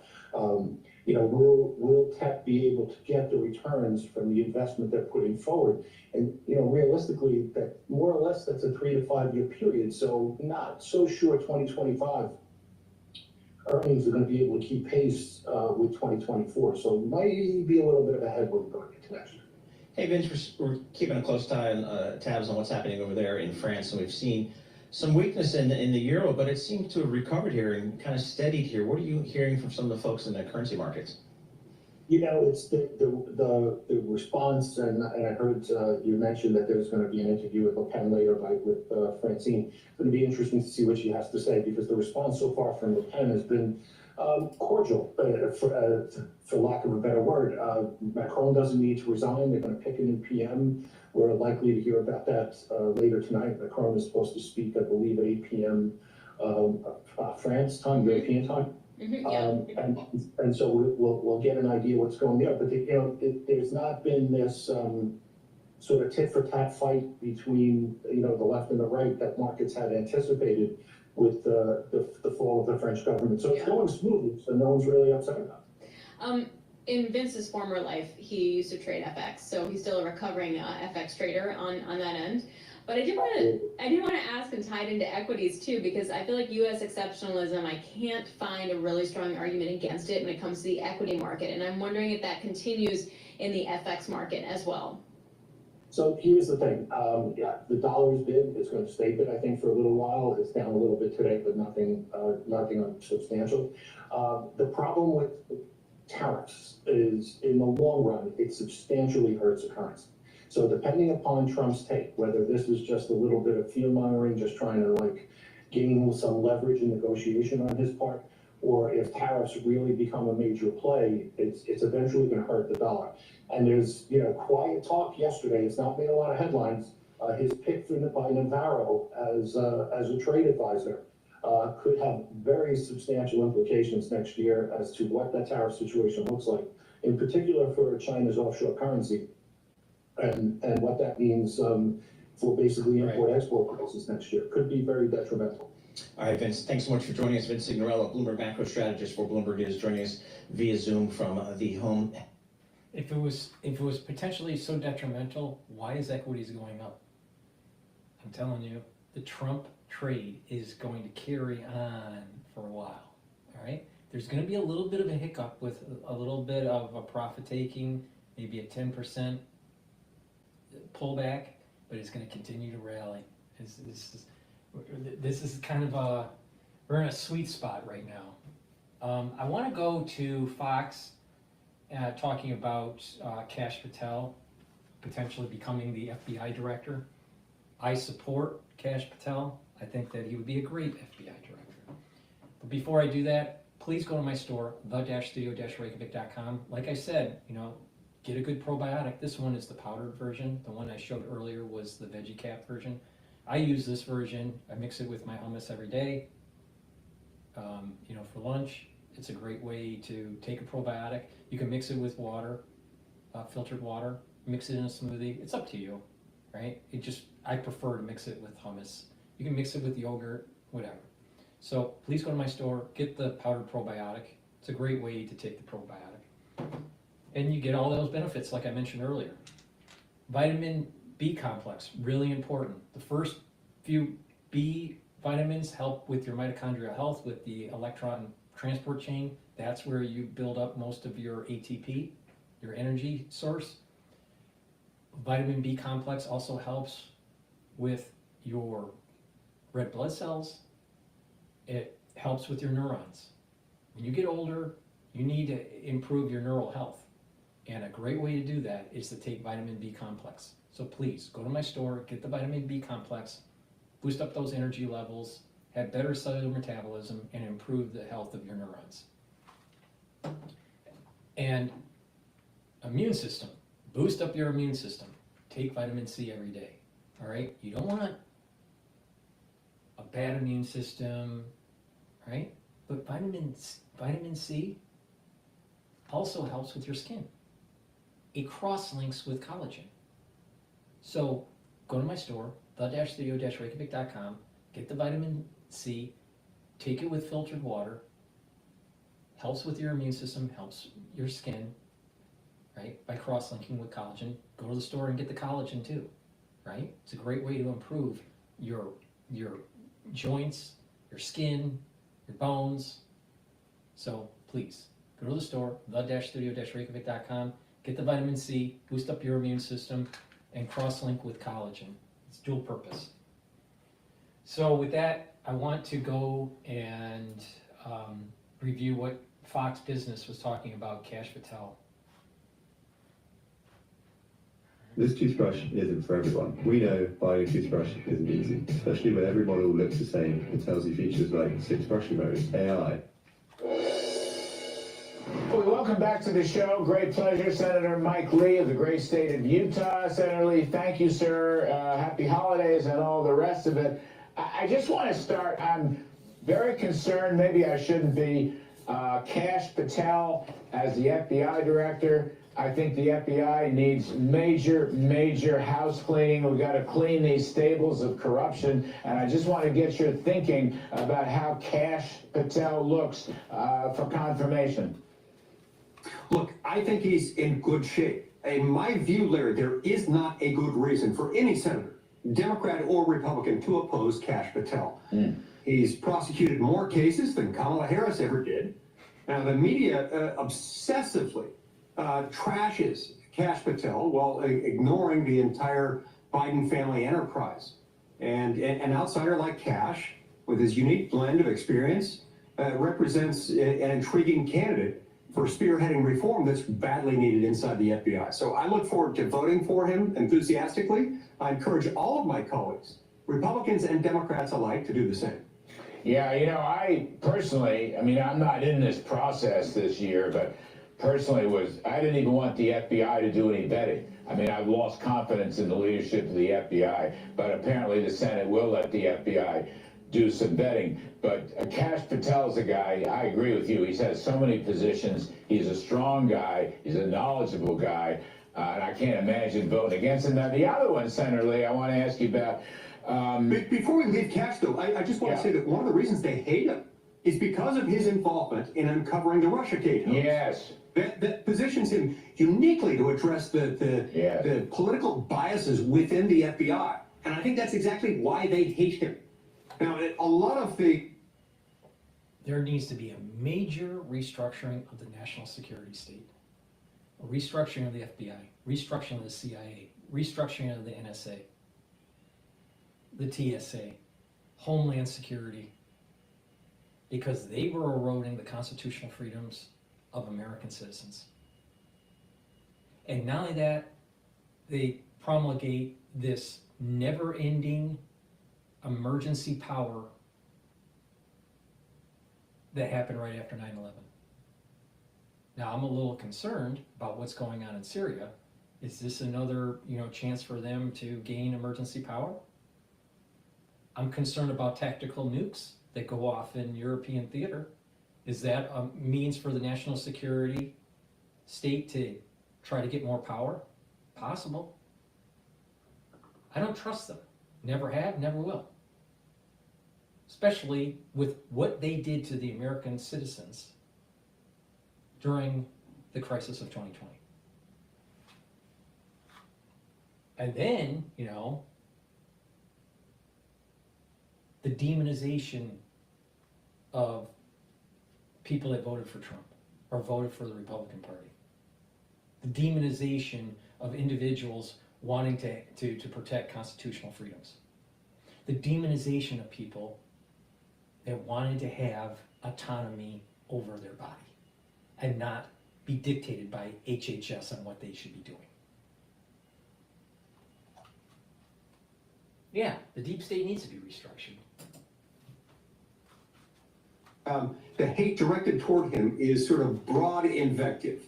But what they're really getting at is they don't like the fact that he's onto them.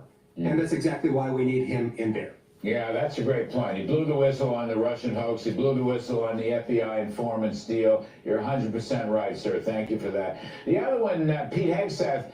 Now, according to the news this morning, President Trump has said to Hegseth, fight back, fight back. He's not dumping him for anybody. You know Pete very well. I know him very well. What do you think about this story? How's it looking? Look, I had a great meeting with him the other night. I had him come and speak to me and a dozen or so of my colleagues in the Senate. He outlined a pretty broad, bold vision for reform within the Department of Defense. And get this, Larry, he wants to take the Department of Defense and make it about defense again. Wants to make it about projecting a lethal, intimidating, powerful military force, rather than a woke enterprise engaged in a grand social experiment to placate the leftmost base of the Democratic Party. That's why they're fighting him so hard. That's why we need him, and I expect him to be confirmed and to do a great job as the Secretary of Defense. As you know, I mean, just one last one here.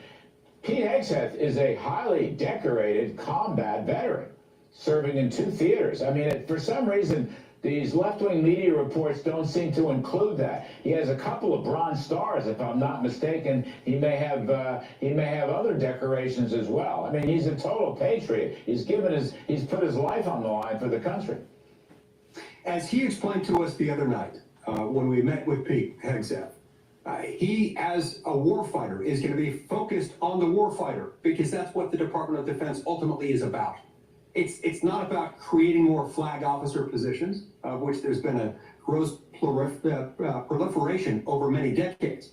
Not about this social engineering experiment. No, he's about the warfighter and making sure that we've got the most intimidating, lethal force out there. Senator, I know you're going to be involved in the DOGE movement in the Senate, and I guess you're going to meet with Vivek and Elon tomorrow. Expectations are running pretty high. But I don't know Elon very well. I know Vivek rather well. They're very serious people. They're going to come up with some very strong recommendations, going to save a lot of money, going to cut a lot of regulations. What are you thinking here? Look, I'm really excited to be part. Want the effects of Viagra, but faster? Meet Rose Sparks. They contain sildenafil and tadalafil, but Sparks dissolve under the tongue. Dissolvables work. Look, I'm really excited to be part of the DOGE caucus in the Senate. I'm excited for these meetings tomorrow. And as I see it, Larry, we've got to keep DOGE focused on how it is that we can reverse the dangerous modern trend in which Congress, number one, recognizes no substantive limits on federal authority, something that's sharply at odds with the Constitution itself. And two, a Congress that delegates most of its lawmaking power to unelected, unaccountable bureaucrats. None of this would happen if we stuck to the Constitution, especially if we stuck to the structural Constitution, federalism and separation of powers. We've got to restore those two things. So I think DOGE is a great opportunity to restore those, and with it, our fiscal stability in this country. You know, sir, on that point, I know you're a constitutional scholar, and the issue of federalism, just for a second, I don't know if you saw my old friend, we worked together in the Reagan OMB a long time ago, John Cogan from the Hoover Institute, wrote a piece in the Wall Street Journal showing how the proliferation, the unbelievable proliferation of federal money given to states and localities has wrecked the budget for decades. I don't mean 10, I mean 30 years, 40 years.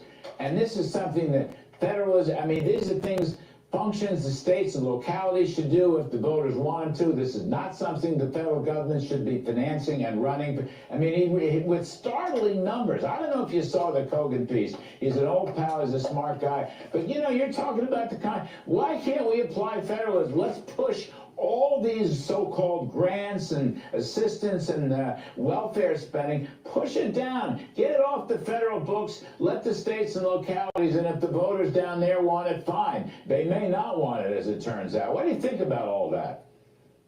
You know, Larry, I just left moments ago a meeting with all my Senate Republican colleagues, and we were talking about this very thing, not the article itself. I need to read that. But it sounds like he and I view the world the same way. But in that meeting, I made the point that if we followed federalism, if we focused on the enumerated powers of Congress, primarily the 18 clauses of Article 1, Section 8, we wouldn't have a $36 trillion debt, in part because we wouldn't be doling out all of these welfare benefits to the states with the idea that in some cases they match them, in other cases we pay for the whole thing or otherwise. There's a reason that happens. And it happens this way because we print money, they do not, they cannot. And that's why so many people have asked that all these things, which fundamentally should have been state programs, not federal, because they're not really within the ambit of the enumerated powers in most cases, that they ought to be done by states. But they want them federal because the federal government prints money, the states don't. And that's part of why we've gotten into so much trouble here. Yeah, well, somebody ought to put their foot down on that one. Last one, Senator, this is popping up left and right. I know that you've commented down through the years on the Federal Reserve. You mentioned printing money. The Fed, of course, is the other printing press that nobody has any control over. There's talk that it's possible that President Trump might suggest a shadow Federal Reserve chairman or a ghost Federal Reserve chairman until Mr. Trump can appoint his own person in 2016. Do you have a quick thought on that? A shadow Fed chairman, sir? You know, it's an interesting thought, and I'm not sure how that would work, to have a shadow Fed chairman. If that person's purpose were to advise the president, I don't see any reason why anybody could object to that. And unless that person is actually running the Federal Reserve Bank, doesn't have the authority of that person. But this gets back to my central grievance with the Federal Reserve Bank. We have to remember that this is a private, for-profit corporation that's been given immense government regulatory authority and immense control over the economy, and that once its leadership is installed, appointed by the president with Senate confirmation, that it's like self-running. This is a problem, and it's antithetical to the way our Constitution was set up. You're not supposed to take these things that have such a profound impact on public policy and our entire economy and render them beyond the reach of the voters of the electoral process. And I think that's consistent with why President Trump is so frustrated. Yeah, absolutely. You know, nobody ever gave the Fed any mandate or legislative mandate to be the nation's central planner in the economy. Or at least I don't see it. They protect the value of our money. Anyway, and that is a big point. The Federal Reserve is about central planning. The Federal Reserve is about this overall trend of controlling society, social engineering, or socialism. Bad idea. please go to my store, the-studio-reykjavik.com. It's through the support of the viewers going to the store and purchasing the products that helps me do this. All right?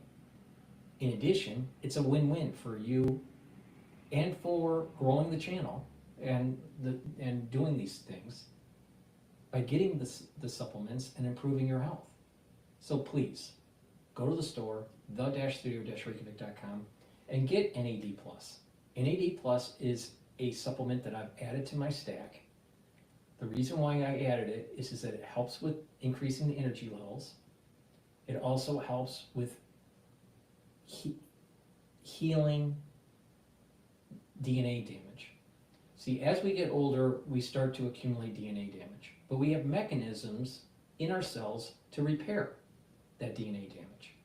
The problem comes in is that as we get older, we have more DNA damage. So it kind of overloads our internal mechanism of repair, and we need a little bit of help.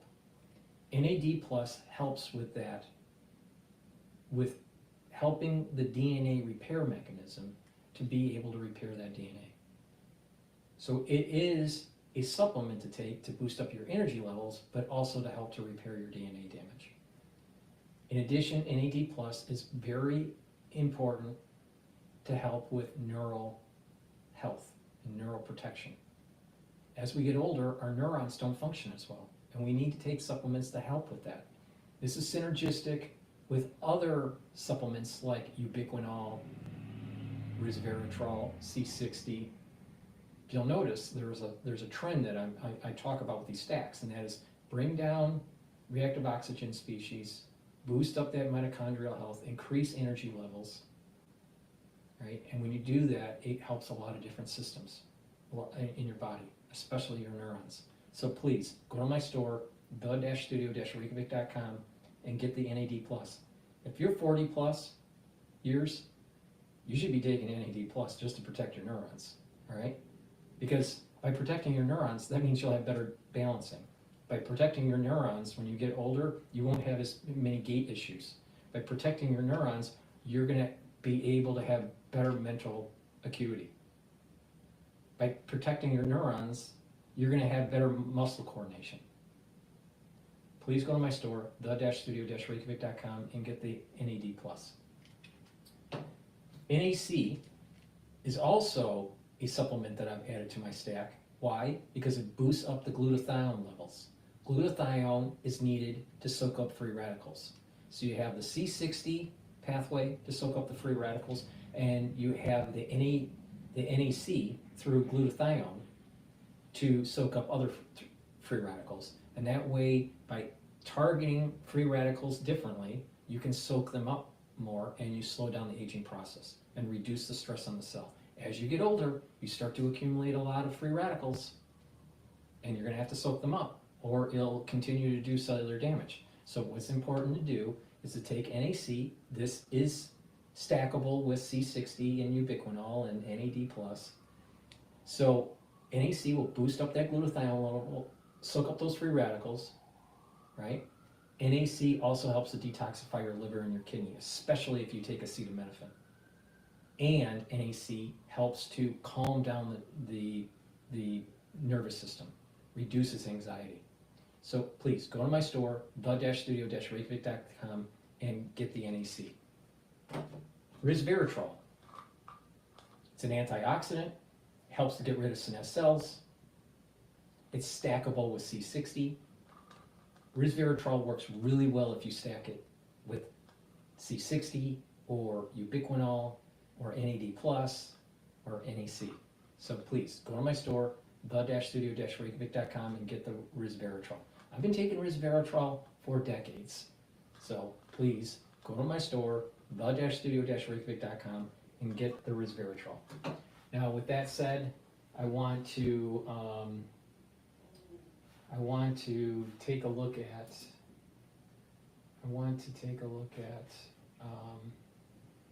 So Kash Jordan. I think Kash Jordan was doing something. Yeah, Kash Jordan just released a new episode. One talking ticker, about New York. one trade every week. My name is Nate Baird, and I just sat down with Peabody Award-winning journalist Bill Tucker and revealed their local ICE field office like the one behind me. But apparently this one's backed up with appointments until 2030. And while the loosening of immigration restrictions should free up our overworked ICE agents, critics say these new policies will no longer check for past arrests or outstanding warrants. And while this new initiative is being tested in select cities like New York, experts say the situation at the border is about to boil over. At least 1,500 migrants are rushing to our southern border, trying to make it before President-elect Donald Trump takes office. And those migrants on the march as the Biden administration quietly loosens immigration policies before they go. Starting next month, migrants in New York City will be able to bypass in-person check-ins to their local ICE office. They can instead check in on an ICE portal app, which reportedly has glitchy, unreliable software that doesn't check for past arrests or outstanding warrants. They say it's needed due to the overwhelming backlog of in-person appointments, which goes back 5-10 years. And get this, ICE sources also told me they wanted to make it public, but their DHS bosses stopped them. Mexican cartels right now are urging migrants to rush into the United States before Trump takes office. This comes as Trump insists he will begin mass deportations and vows he'll use the military to do that.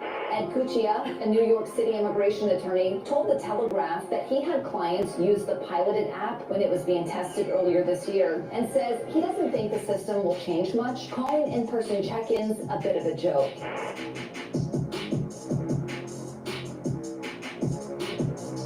So there are accusations that someone is trying to sabotage President Trump before his second term starts. But what nobody's talking about is that although these new efforts to modify immigration-related procedures could speed things up and free up resources, they also reveal the challenges facing any president who wants to get this border situation under control. Speaking of which, our border is now experiencing an unexpected surge in traffic, with cartels and gang members rushing as many people towards the country as they can in a last-ditch effort to make a final profit off the thousands of people fleeing poverty in countries these very same criminals have already destroyed. And because U.S. immigration resources are stretched super thin, the current administration wants to use a combination of technology and relaxed restrictions to try and help them out. But critics say this new tech, which hinges on an app that asylum seekers will use to communicate with ICE, is riddled with bugs, easily exploitable, and will end up making the country less safe, as it will enable gang members and dangerous criminals to evade the watchful eye of federal authorities, along with possible deportation efforts, especially if they can make it to one of America's sanctuary cities that's vowed to resist additional immigration measures, even if that resistance means protecting gang members at the expense of the immigrant communities sanctuary city laws claim to protect. Which brings us to the real reason why critics are worried about a last-minute change to U.S. immigration rules right before a presidential transition. If this doesn't work, the entire system could become overwhelmed and implode, leading to a new type of immigration crisis that puts law-abiding immigrants and legitimate asylum seekers in danger, and, as you're about to see, will also allow the gang members and criminals who profit from this humanitarian crisis to keep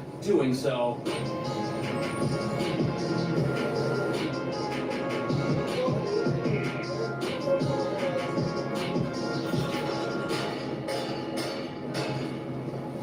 So, here we are at 26 Federal Plaza, the ICE field office where asylum seekers are supposed to do regular check-ins, but that process may soon change because there's a massive backlog of work Immigrations and Customs has to do. However, critics say the elimination of in-person check-ins could be setting the country up for disaster. However, what most people don't know is ICE is so understaffed, they've already been allowing some asylum seekers to bypass physical appointments, and it seems like this new plan is to expand those exemptions to more people, and it's being tested in cities like New York. The documents you were given instruct when you must report to an ICE field office. In many cases, in-person ICE check-ins may no longer be required. To remain compliant with ICE checking requirements, individuals only need to schedule an appointment online or send an email. So that's how the process works now, and as you can see right now, not everybody has to do physical check-ins with an ICE agent, but there's communication between the person and the ICE field office before that happens, and it looks like now the government is testing the new default method of ICE check-ins as them just being remotely handled through an app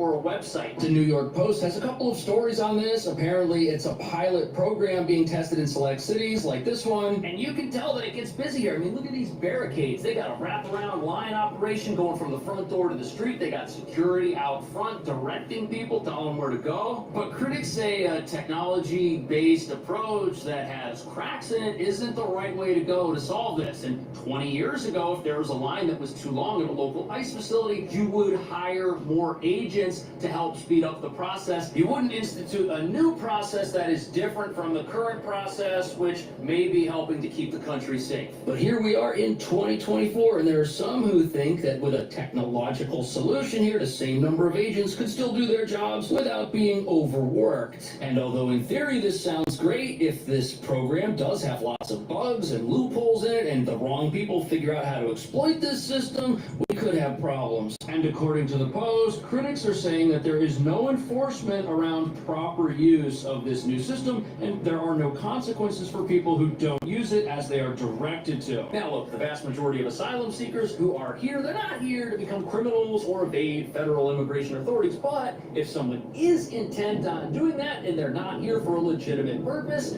this app could make that easier for some of the worst people on the planet, like gang members and other dangerous individuals. The database for the current system flags arrest warrants for migrants to ICE officials.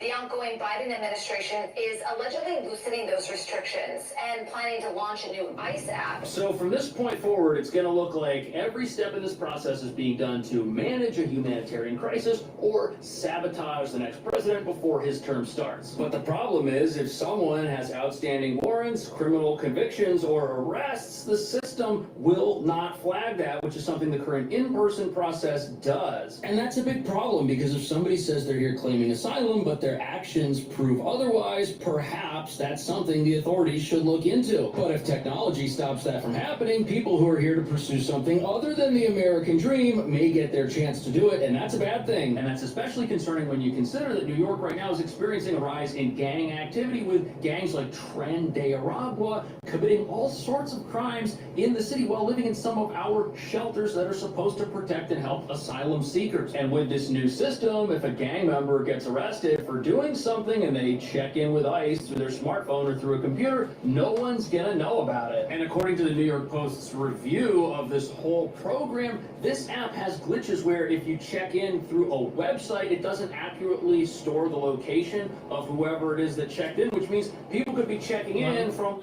Let me chime in on this. All right. Trump is going to use his authority to take these illegal immigrants and send them back to the country of origin. All right? Probably going to start with criminals. Gang members. There's the gang problem in New York is the theft and the gangs and all that. It's a major problem. All right? So they're going to focus on that, right, first. But you have these individuals that aren't part of the gang that have been in the country during the Biden administration or even before, right, that probably also have, some of them or many of them will have to be processed to be taken out of the United States. But it's going to start with the criminals. And it's going to be hard for the mainstream media to fight against Trump when he's deporting criminals that are illegal aliens. All right? But to muddy the waters, have a new wave, a new caravan, a wave of illegal immigrants coming over the border during the Trump administration. And so he has to deal with that and tear apart families and you know, the play on the emotional fallacy as he's deporting the criminals. And so they want to muddy it. They want you to think Trump's a bad guy because he's going after, you know, Susie and Johnny that are poor from Nicaragua or Cuba or, you know, some other country, right? Instead of focusing the attention on the mainstream media with the illegal immigrants that are causing crime. So how Trump handles that, I'm not sure. Because obviously you got to stop the caravan. Best to stop it before they get to the border. And there's some tactics for, that Trump can use. The tariff tactic is a good one. But once they cross over, Trump needs to be forceful and push them back out of the country. He has to be forceful. He can't let this caravan, even if they're not criminals, you can't let this fester. Because you have this new wave coming in, you have the criminal activity that's already in the inner cities from the illegal aliens, and then you have the ones that have situated themselves that aren't, quote, breaking the law right now, but they broke the law by being an illegal alien, right? And then some of them are being processed through as asylum seekers, but they didn't do it the proper way. They should have went through the correct port of origin and fill out the paperwork to do that, instead of coming in here illegally and then having nonprofit organizations helping them process, asylum. And that's that's a lot of people don't realize. There are nonprofit organizations within New York and these other sanctuary cities that are getting state funds, sometimes federal funds, but state funds, and donations to help process these illegal aliens so they can get asylum. So the nonprofit likes the money flow.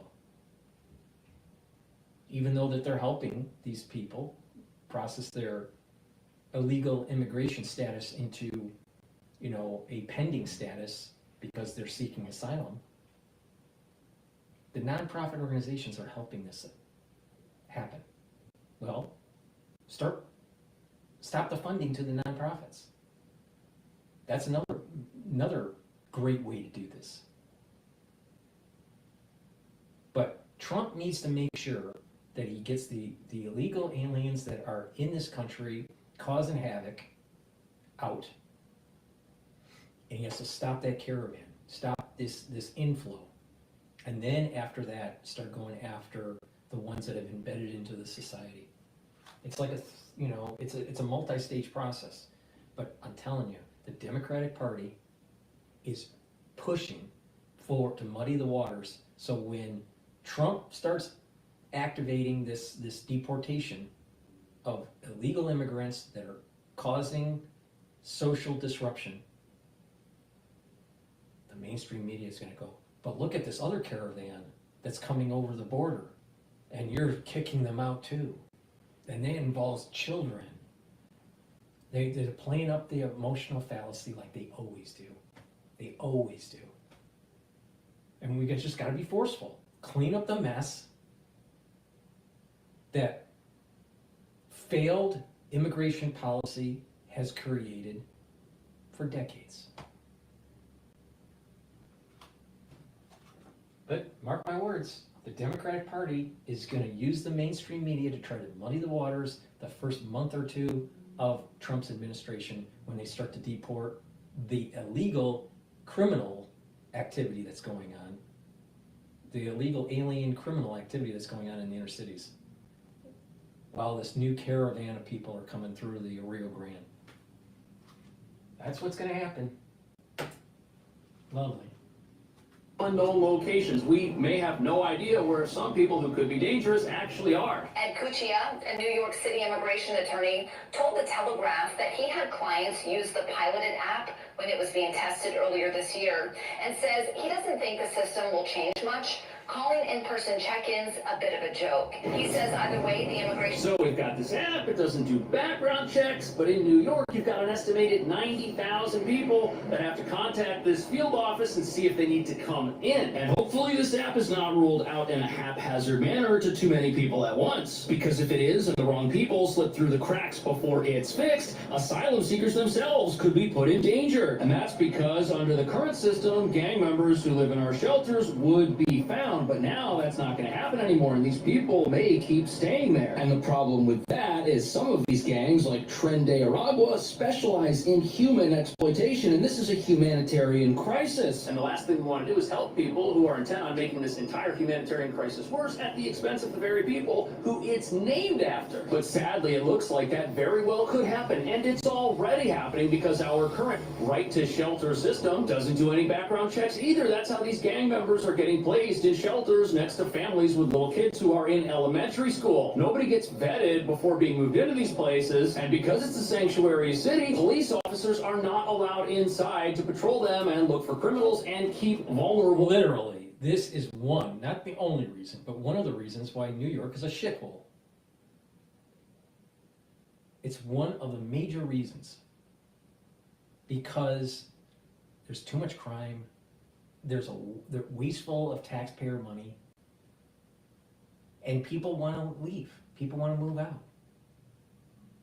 I mean, you know, literally, if you're a CEO of an insurance company, you know, you have a high probability you get blown away on the street corner of New York. AKA, that's what happened yesterday. Now, of course, I'm sure that was, you know, a professional hit job, but the point here is that crime is huge in New York. It's filthy.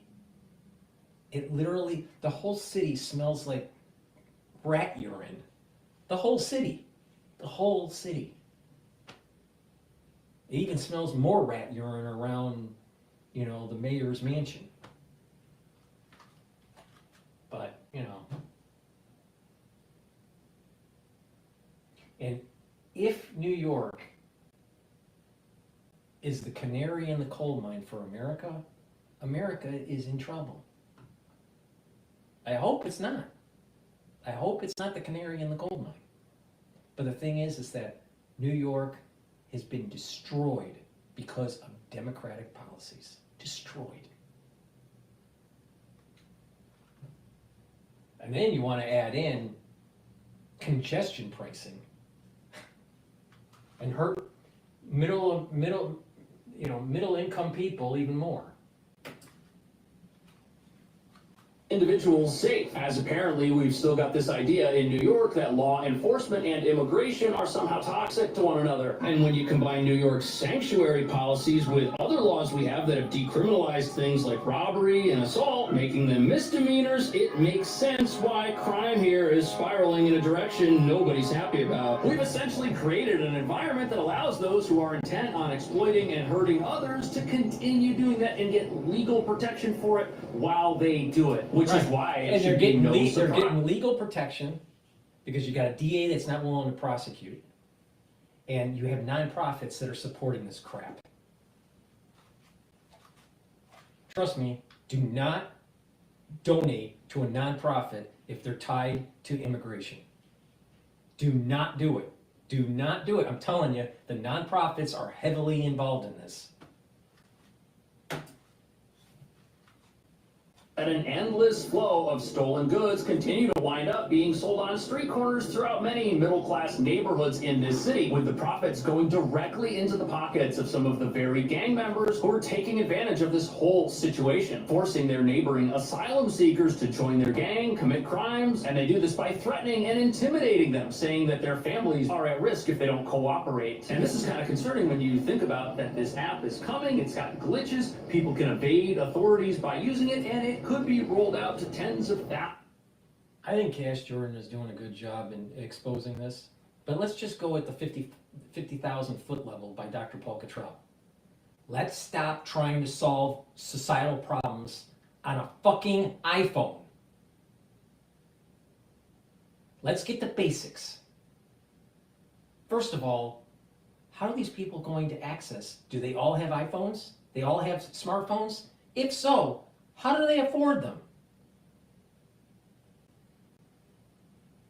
You don't solve these problems by we're just going to use an app. We're going to use IT. We're going to use technology to solve these social problems. Almost always,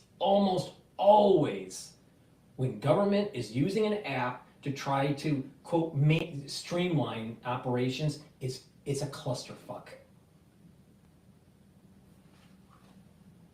Who's making the money? Who's making the money? We don't need extra layers of bureaucracy and technology. Just stop the porous border.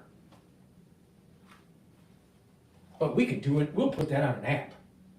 We'll call it the app, the Stop the Porous Border app.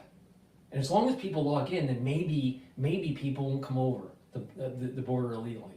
Yeah, right. Yeah, right.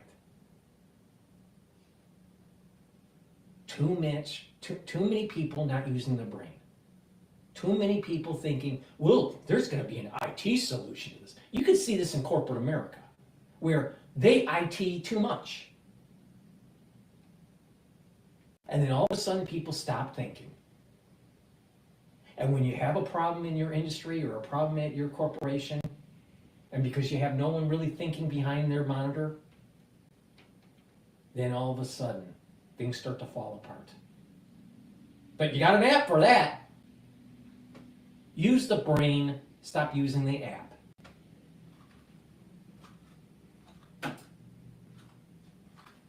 Thousands of people to see if it works. And this is happening at a time when U.S. border policies are also being loosened, which critics say poses a danger not just to sanctuary cities, but to every city in this country.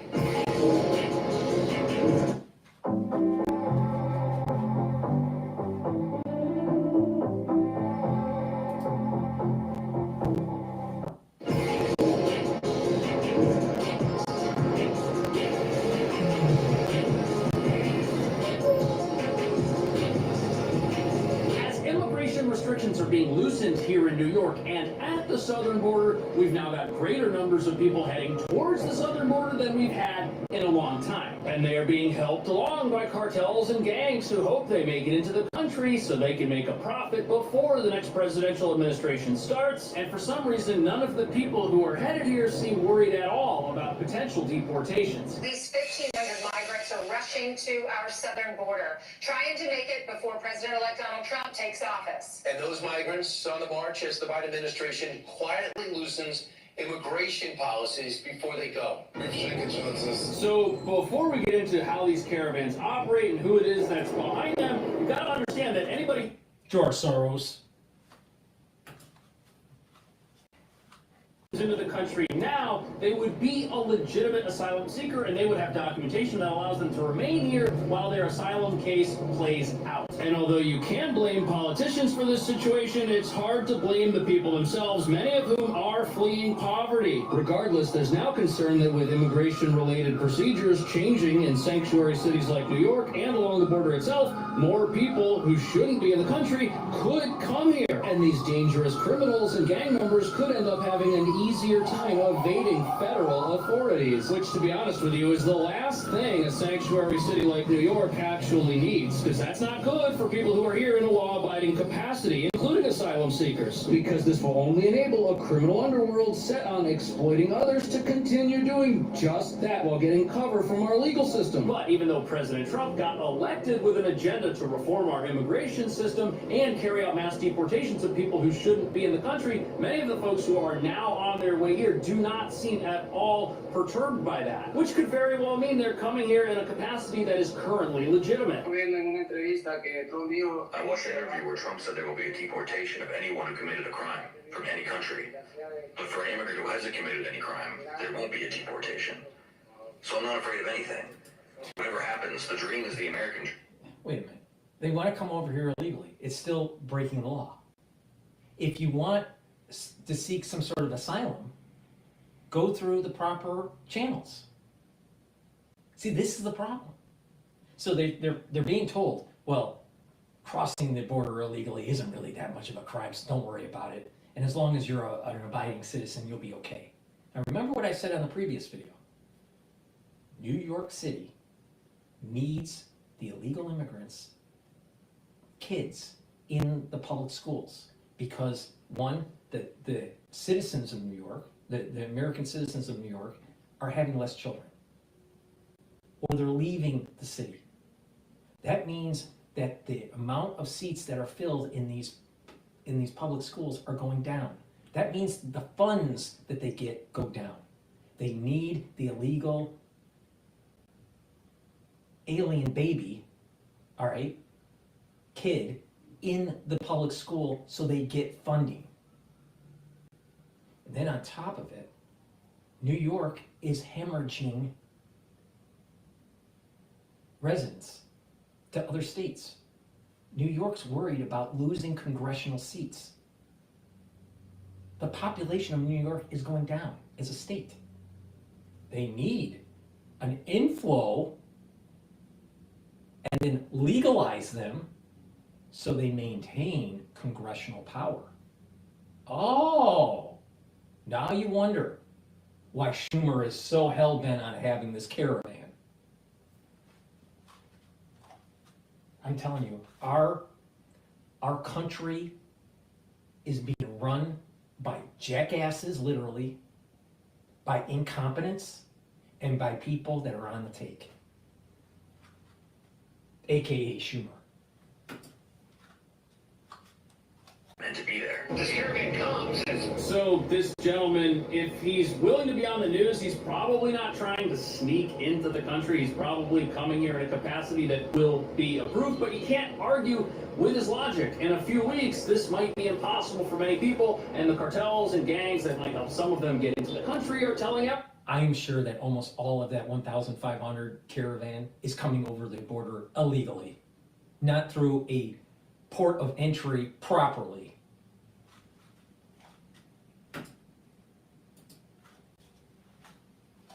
That this is their last chance. Any new arrivals who file for asylum and move to a sanctuary city will likely not only receive shelter in a hotel along with food and clothing, but also legal services and immigration-related assistance to help them with their asylum application. And it makes sense why people are coming now. The leaders of these caravans are telling everybody that they better do it before the border shuts for good. And they're probably making even more money because of this increased sense of urgency. And what is apparently a $13 billion a year business these cartels have got going on our borders. An operation that starts to take shape just south of our borders when these cartels meet up with their customers. These large caravans bring apart and people go there. Whoever it is that's promised them access to the country. Right here in New York City. This.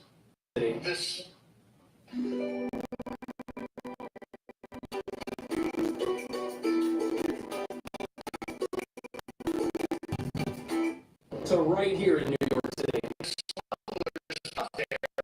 I offer them ways to pay to move quickly to our southern border, and I will be willing to bet, although I'm not there, so I don't know for sure, but I'm willing to bet that the smugglers are offering premiums for top dollar. So this is the point in the journey where things take a wrong turn for just about everybody except the criminals, because people are now going to be faced with the last leg of this journey. The cartels and the gangs are going to say, hey, we've got a way to get you safely into America, but at this point, they go from being customers to prisoners in many cases. This is when people start getting exploited, and many times they are photographed. A record is made of who they are. They're required to make large payments. That's a story. Meanwhile, the DA brags is eating tacos, you know, at the street vendor on New York and not doing his job. Dr. Paul Cottrell is probably going to have a heart attack while I continue on with this Kash Jordan video. Please go to my store, the-studio-reykjavik.com. Get the ashwagandha root. Why?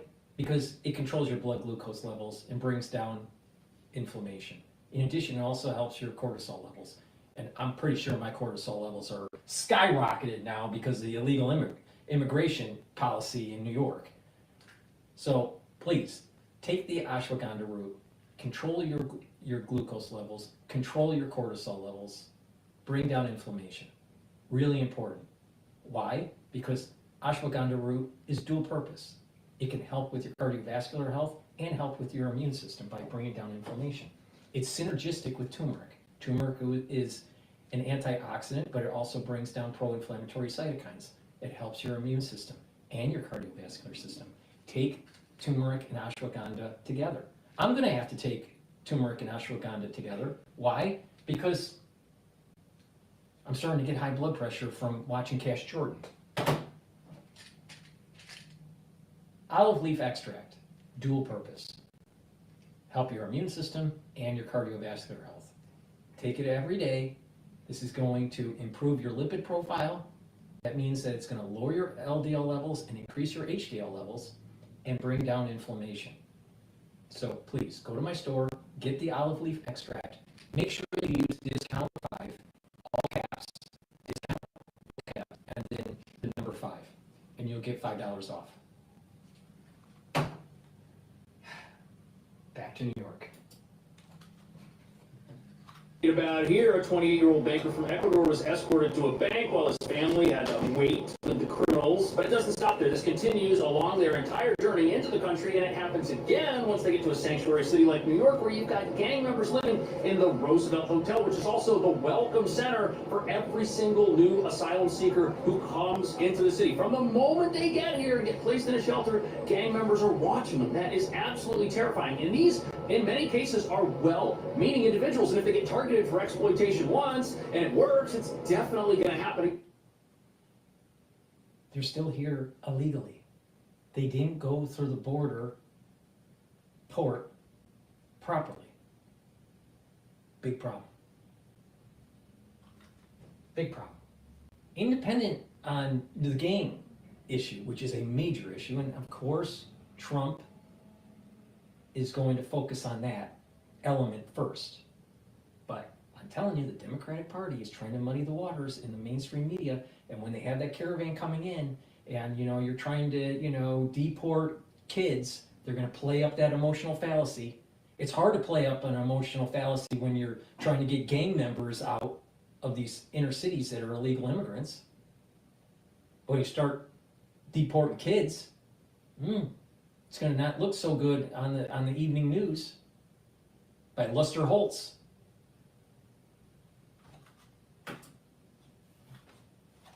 Because these aren't criminals, these are people that are just trying to seek a better life. But it's hard to argue that that's what they're getting when they come to a sanctuary city like this that has them surrounded by gang members from the moment they get here. And in many cases, these gangs are forcing people to become part of the criminal underworld. That's no way to get off to a good start in a new country, that's for sure. And many of these individuals may be forced. Majority of these people that are in in these luxury hotels, they're illegal immigrants.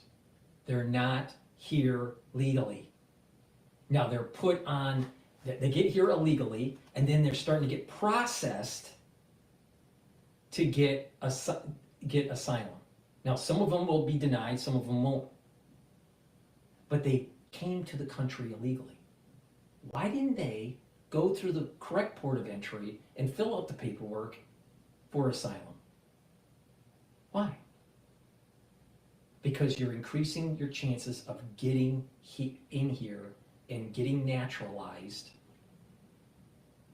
by breaking the law.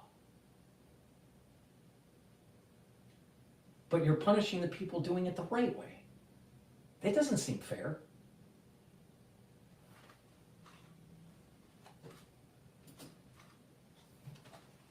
Do things that prevent them from ever living a normal life here at all. And that doesn't even get into the potential national security implications that now exist from allowing some people to come into the country and evade federal immigration authorities. Which has many people saying our current immigration system really needs reform, and it needs it bad because these criminals, they're making life worse for everybody, including the very immigrant communities places like New York say that they care about. Is that what's happening? How would you fix immigration in this country? Do you think this new app is a good thing? It's a bad thing? Let me know. Thank you so much. I'll see you. The app isn't going to help.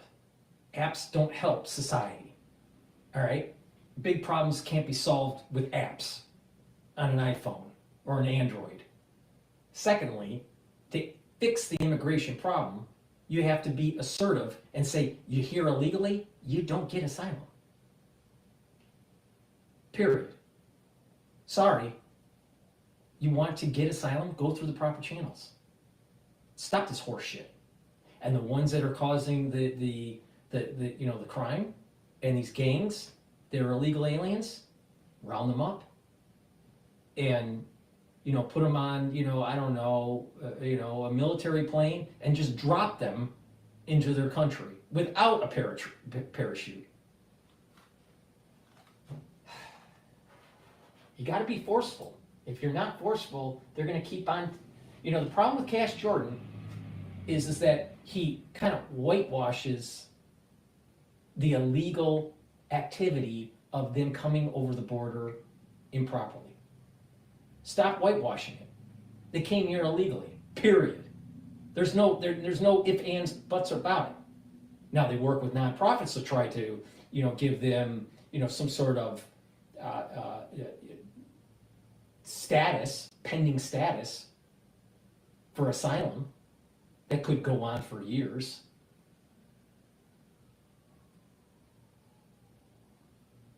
You got to go to the root source. The root source is we're allowing people over that border illegally. Stop it. It's really simple, and you don't need an app to do that. You really don't. An app isn't going to fix that problem. What we need is forceful. We have to force the protection of our border, period. Please go to my store, the-studio-reykjavik.com, and get the nattokinase.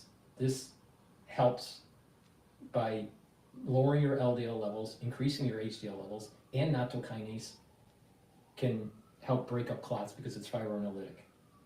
You should be taking this every day to improve your cardiovascular health. So please go to my store, the-studio-reykjavik.com, and get the nattokinase. Now, taking D3 and K2 and K7 together is really important. Why? It has a dual purpose. It can help with your cardiovascular health and your bone health. So D3 helps to absorb calcium. It's a gene expression cofactor, and it helps to get rid of cells that need to go into apoptosis. K2 and K7 helps with your bones, your joints, and your cardiovascular system. When you use these together, they're synergistic. So please, go to my store, the-studio-reykjavik.com, get the vitamin D3 and get the vitamin K2, MK7, improve your cardiovascular health and improve your bone health. All right. What else is going on in this wonderful world?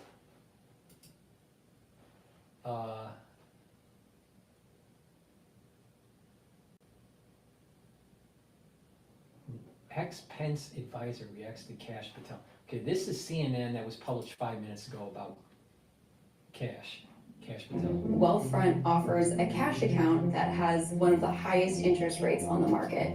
If I send my money to Wealthfront, I know. Kash Patel, Donald Trump's controversial pick to lead the FBI, has made no secret of his plans to weaponize the department to go after his perceived enemies. Those include members of what he refers to as the deep state, the fake news mafia, and even former colleagues. No. And Patel appears to be making good.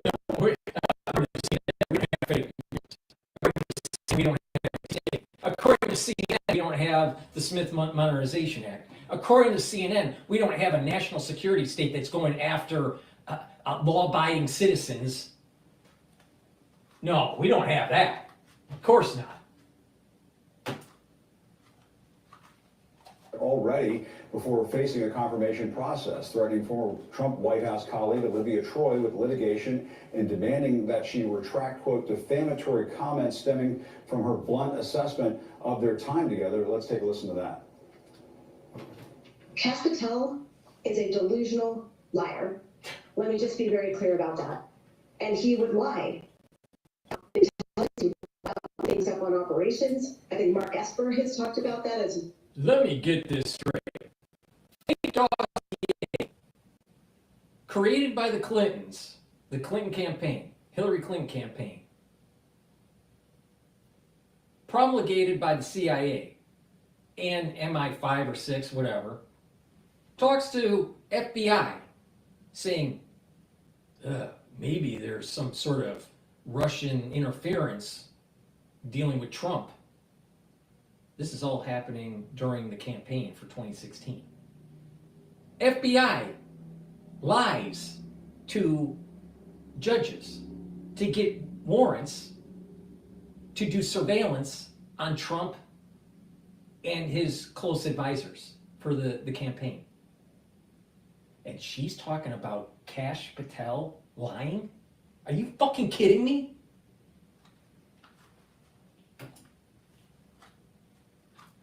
where he put the lives of Navy SEALs at risk in an operation when they came to Nigeria. These are things that actually were happening in real time when he was in the role of CT coordinator in the White House. And I know this because at some point I realized that I needed to double check Kash's work to make sure that I wasn't. Maybe the national security state's doing things they shouldn't be doing. And Trump and his advisors and his cabinet and the people that are a little bit more America first doesn't want these incursions by the national security state in foreign lands. And don't forget, Oklahoma. Informing Mike Pence by relying on his word, so I had to go around him. And Olivia Troy joins me now. She served as a Homeland Security, Counterterrorism, and COVID Task Force Advisor to Vice President Mike Pence. Olivia, great to see you this morning. I mean, what does that even tell you? That Makes you wonder, why is she spinning this? Could it be that she was on the take too, with all of the suppression that was going on during the crisis of 2020? You know, we've already covered that and what was going on with Zuckerberg.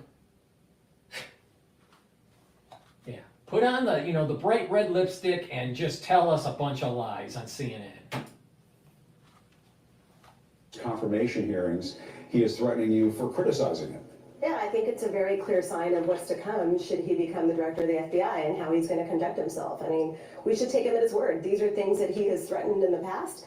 And I think by doing what he did, by sending that letter to me, it was an attempt to bully me, silence me, intimidate me. But it's also a signal to others, right, as he goes into the confirmation process of trying to silence others in terms of telling the truth about his background. I mean, look, I am a person who believes that he is unfit for the role of FBI director, and I have concerns about how he will behave in the role and leading the nation's premier law enforcement agency. Do you think that she toes the line for the deep state? Because it looks like they put a lot of lipstick on that pig. So you stand by your criticism of Kash Patel? I absolutely do. Even if they have this letter saying you've got to retract all this, you're not going to do that? Yeah, I'm not going to retract from telling the truth. That is where I am. And this is something that I lived when I was working with him, and it is absolutely true. My job in that role was to serve the Vice President of the United States in the best way possible. That is what I did. And if it meant, at times not taking Kash at his word, going around, look, there were people on his staff that used to come to my office and seek counsel from me and advice about what it was like to work for him, who know exactly what I'm talking about. Others have been very public about the things that I mentioned. I am not the only senior national security official who has, come out and said they have concerns about Kash Patel and his fitness for this role. And so you would testify at a confirmation. So if you're not fit, if you don't toe the line of the deep state, if you start questioning methods of the deep state, you start investigating the nefarious activities that they do, you must be a bad guy. Only people that accept the infinite wisdom of the deep state should be elevated to positions of power. Here's the problem. They won't continue to demonize a nominee unless that nominee has been inculcated in that culture to perpetuate their never-ending power in the national security state. Now, we the people, at the electoral college level and at the popular vote level, voted for Trump to change the national security state.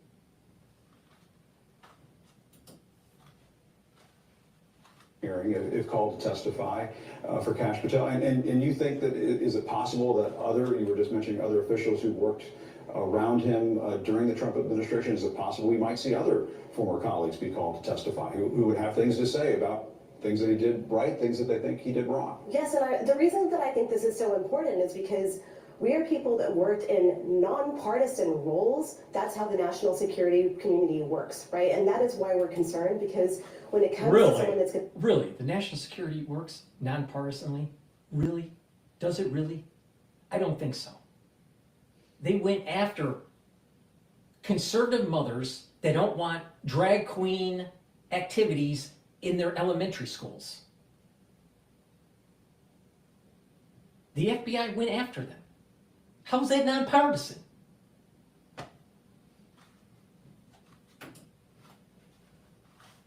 The FBI, the last thing we need is a loyalist partisan hack leading that agency and doing things that are going to be just loyal partisan hack. A loyal partisan hack. If they aren't part of the inculcation of the national security state, they must be a hack. I think she should use the word a person that has a hatchet, because that's exactly what he needs to do. He needs to hatchet the FBI. He needs to hatchet the CIA. He needs to hatchet the NSA. He needs to hatchet the TSA. He needs to hatchet the nefarious activities that have been going on with these agencies, especially with the added powers they were given right after 9/11.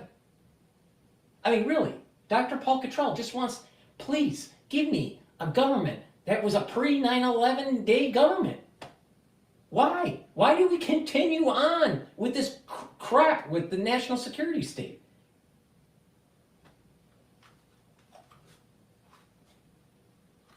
Nonpartisan my ass.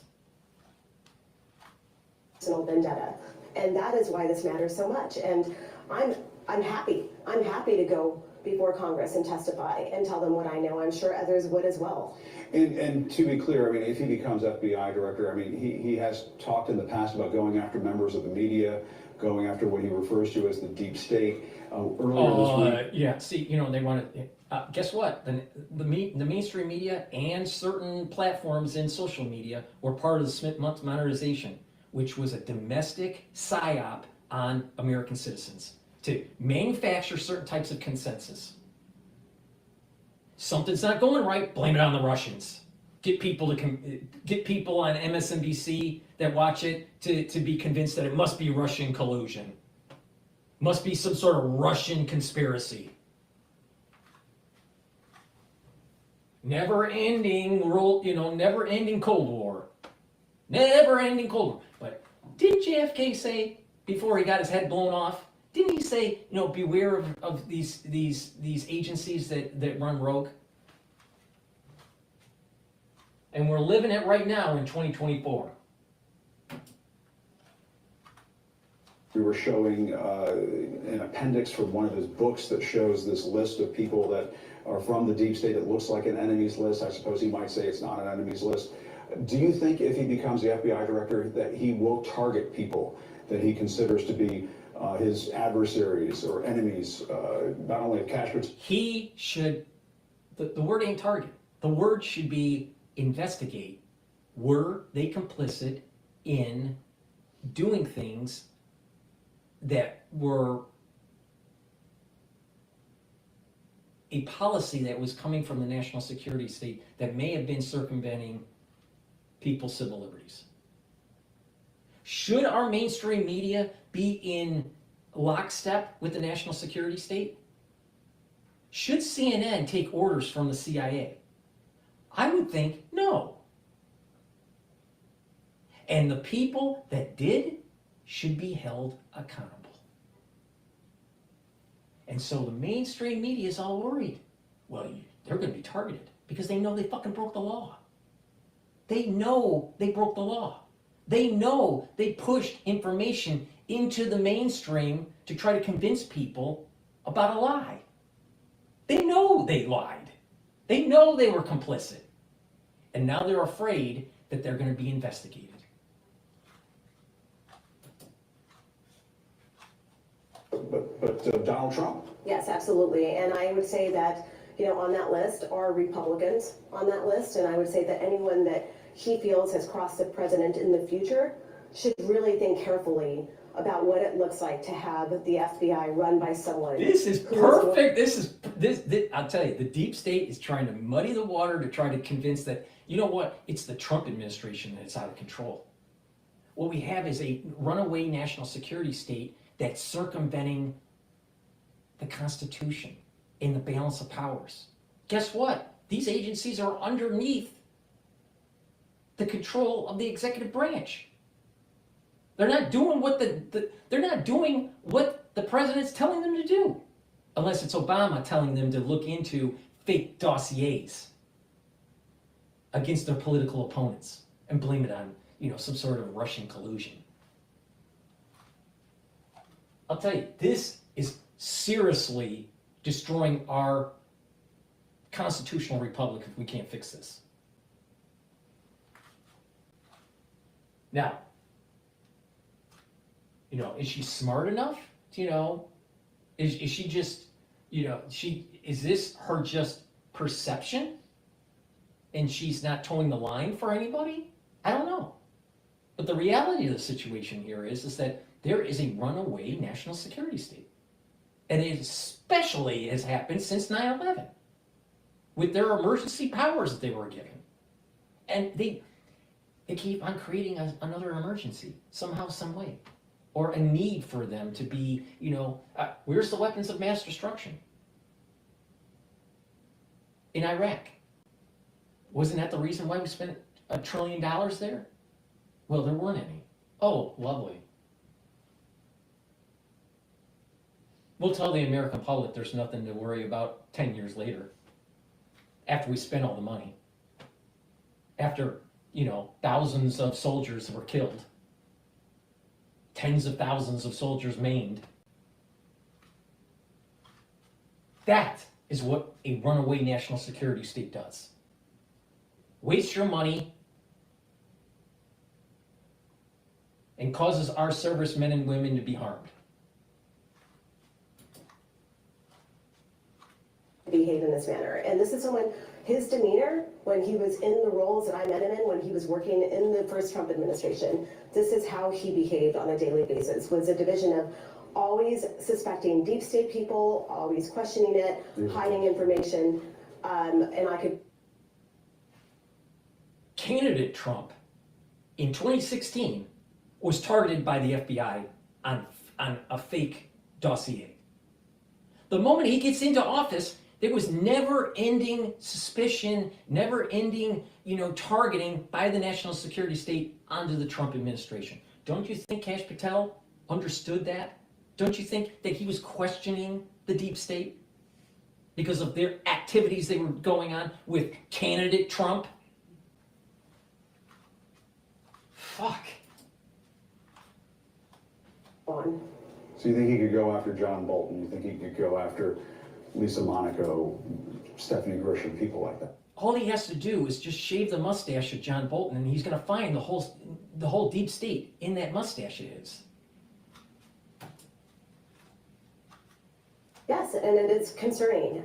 These are people who are simply telling the truth about what they know, and I think we should pay close attention to what this means for the media, for people going forward. And is that who we want to be as a nation? Is that who we want to be as a United States, with someone in the FBI leading that organization, using it for political purposes and not using it to protect the safety and security of the American people? And I got to run, but I do want to ask you something I asked Zoe Lofgren. Did the national security state protect you during the crisis in 2020? No. No. Did they try to erode your civil liberties and your autonomy of your physical person? Did they protect you? No. Then why should we give them safe harbor? Because you give them safe harbor, they're going to do this to the 10th degree once Trump's out of office. You're going to hunt them down and you're going to prosecute them. Previous segment, there's been some reporting over at Politico, Jonathan Martin reporting that the Biden administration is thinking about doing preemptive pardons. Do you think preemptive pardons are necessary for people like yourself, other folks that Dr. Anthony Fauci, Adam Schiff, has changed? Why would Biden? Let's think about this for a second. Dr. Paul Cottrell, thank you for asking the question. Dr. Paul Cottrell, why would Biden's administration consider a pardon for Anthony Fauci? I thought that Anthony Fauci didn't do anything wrong. Why would he need a pardon? Maybe he did do something wrong. Maybe he lied to Congress and Rand Paul, lied to the American public about gain of function research. and all the other fucking nefarious things that were going on with the bioweapons program? Maybe. Adam Schiff promulgating the lie about the fake dossier and the never-ending hunt during the first term of Trump. And what about Liz Cheney? What did she do that she needs a pardon for, other than being a lesbian?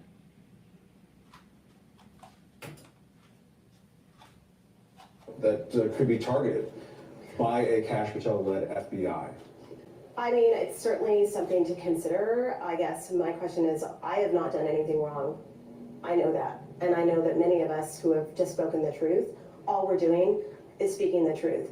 But in today's environment, in terms of what's to come under the Trump administration, I think that's something hunt them down, investigate. If they really did something wrong, prosecute. Because the deep state circumvented your constitutional freedoms.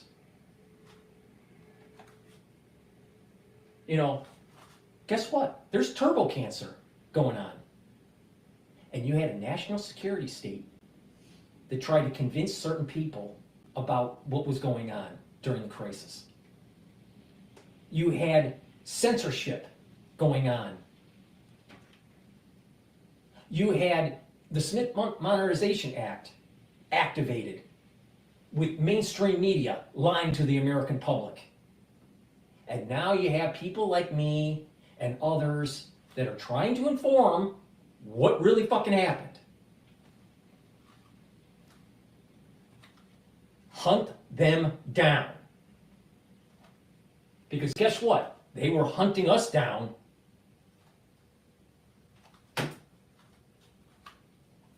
Thinking about and wondering what's to come. And I think I'm a prime example of what's to come when I've already gotten a threatening letter by someone like Kash Patel, who we know is a loyalist and a henchman for Donald Trump. If you did nothing wrong, you got nothing to worry about. If you did something wrong, then you have something to worry about. Please go to my store, the-studio-reykjavik.com. Help support this channel and help support the constitutional freedoms of American citizens. Go to my store, the-studio-reykjavik.com, and get Myotrol. Myotrol will help build muscle and maintain muscle mass.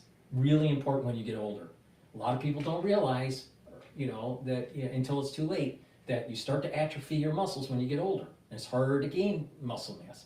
Myotrol will help you maintain muscle fitness and increase your muscle mass. Really important. Also, it helps to improve the mitochondrial health, so you have ATP to maintain that muscle. So you'll have more energy and you'll have more muscle mass. By having more muscle mass, that means you're going to be moving around more. When you're moving around more, that means that you're not going to atrophy when you're older and have back problems and have hip problems and all this stuff. All right? The hip problems and the back problems, a big part of it is the atrophying of the body when you get older. Stop doing that. Work out a little bit. Do a little bit of cardio. Do a little bit of resistance training. Take Myotrol to maintain and build muscle mass. If you're an athlete, taking Myotrol while you're working out is important because it'll help to gain that muscle and help to fuel your body and recover better. So this is a great supplement if you're an athlete or if you're just older and you don't want to atrophy. Trust me. If you don't do this, you're going to have problems. Please go to my store, the-studio-reykjavik.com, and get Myotrol. And you're going to need muscle to fight the big state, the national security state, because they have a lot of muscle too. Because you look at all those FBI agents that are at these undercover FBI agents that are at these, different events. They happen to have the same khakis on and the same tight t-shirt. They all have the same watch. They all have the same sunglasses from Oakley. Does anyone dress like that unless you work for an agency? They all have muscle. Don't you think that proud patriots that want to support the Constitution need some muscle mass? Of course. So please go to my store and get the Myotrol. Ubiquinol, really important to take.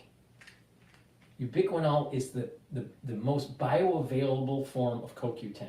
CoQ10 is important for you, especially when you get older. It's an antioxidant, it helps to build up energy levels, and it also helps to improve the health of your neurons. This is a major reason why you should be taking ubiquinol. Again, ubiquinol is the most bioavailable form of CoQ10. I have a very high quality supplement here, ubiquinol. You should be taking it every day, improve your neural health, soak up those free radicals, get more energy, improve your mitochondrial health. This is synergistic with C60, resveratrol, NAD+, NEC. And since our agencies want to poison us with the water we eat and with the food, the water we drink, the food we eat, and the air we breathe, because they love spraying chemtrails, get zeolite. Zeolite will soak up free radicals, or not free radicals. So zeolite will soak up heavy metals, chemicals, and toxins, all right? So zeolite is a negatively charged molecule, all right? And it will attach to positively charged toxins, chemicals, and heavy metals. Once it attaches, it'll allow you to urinate that toxin out in about 6 to 8 hours. So the way you use this is you can use this zeolite daily, take a couple little drops underneath your tongue and drink filtered water.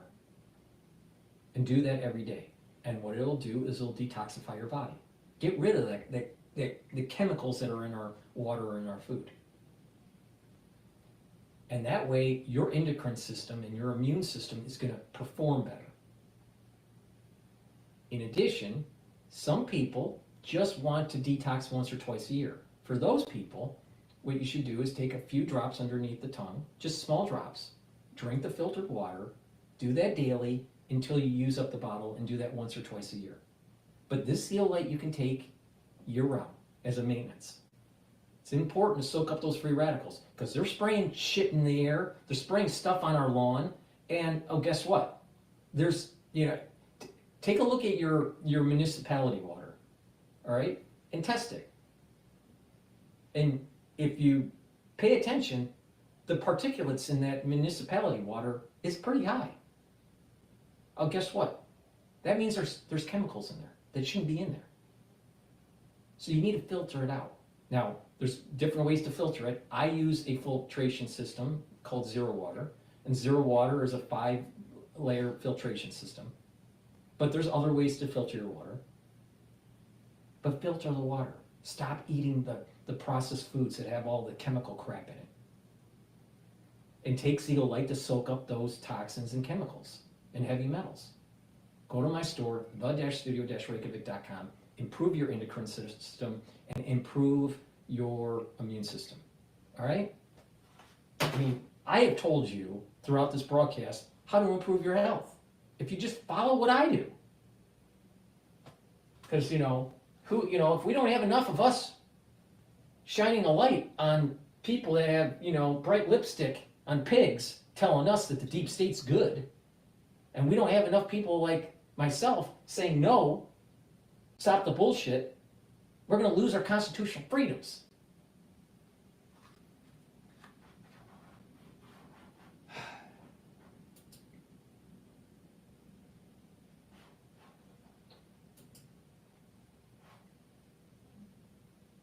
All right, let's see what the mayor of New York had to say. Looking for a gift that won't collect dust in the corner? This year, give them something they'll actually love. A gift they'll enjoy using every day. So 9:33 now here in New York. New York City's mayor, Eric Adams, says that he wants migrants charged with crimes to be deported from his city.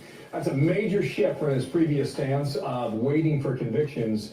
This is what he said to reporters just yesterday here in Gotham City. I think the city should cooperate with ICE under certain circumstances. This is not a new position, because in the state of in the era of cancel culture, no one's afraid to be honest about the truth. Well, cancel me. And if you come into this country, in this city, and think you're going to harm innocent New Yorkers and innocent migrants and asylum seekers, this is not the mayor you want to be in the city under. A lot of people may not have expected those answers. Joe Borelli with me now, New York City Council Minority Leader. Joe, good morning. Welcome back. New York Post cover. Here we go. Cancel me. I don't care. Oh. Been a long time since we've heard that. We understand that later this week, in all likelihood, Tom Homan will be here in New York, and the two men will talk. What comes of it? What's the fate of the future for the safety of people in New York? Well, hopefully it's a better outcome than we're seeing now. I mean, look, Bill, this election was certainly a wake-up call to the American people and most importantly to the Democratic Party. And it seems like perhaps Mayor Adams is the only one answering the phone because he's the only person recognizing right now that the American public and the New York public are simply not going to take the garbage that's going on right now where our laws hamper us from cooperating with ICE. It really is an unsustainable situation to have people who are convicted in other countries or accused by the NYPD of committing crimes and us not to be able to put them on the deportation process. People think, by the way, this is some extrajudicial.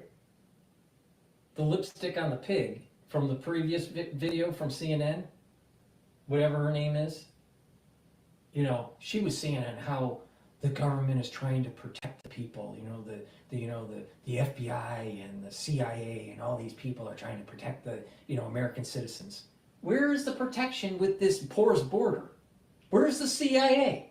Where's the FBI? Where? They're incognito. They're nowhere to be found. Except, rummaging through the private items of Melania or storming the house of Roger Stone.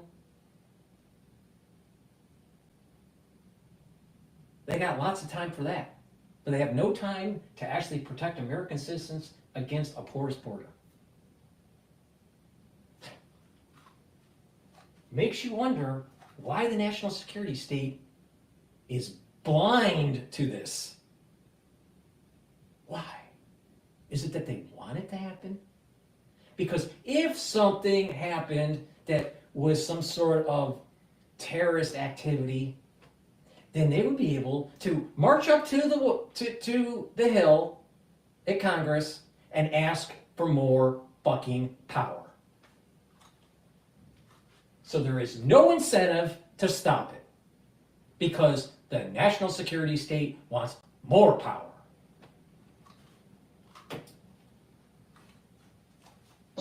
People are simply going to go to the immigration court system and be adjudicated to be deported. That's all we're asking for, and I think Mayor Adams, if he can get this done, this could be a highlight of his first term in office. Well, if you want to save some money, Department of Government Efficiency, now known as DOGE, has a couple ideas. Here it is. In 2023 alone, illegal immigration cost taxpayers $150.7 billion. Now let's pause there. Let's just pause there for a sec. In 2023 alone, last year, illegal immigration cost taxpayers over $150 billion.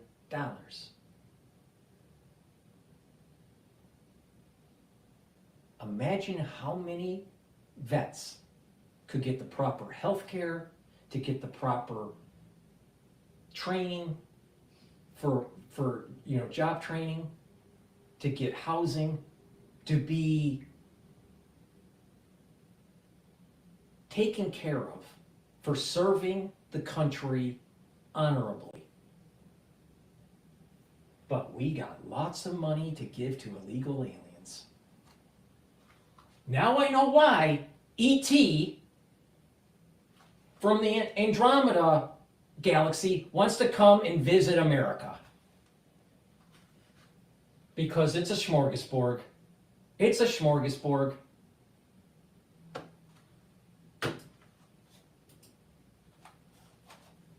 contest with other costs adjusted for inflation.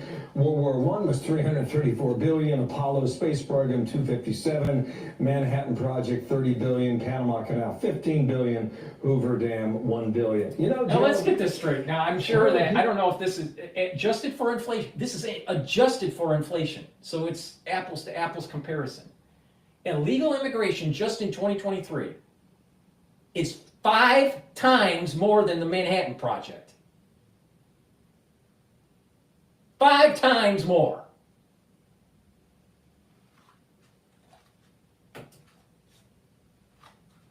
Voted on. That's what this election was about in many ways for many people.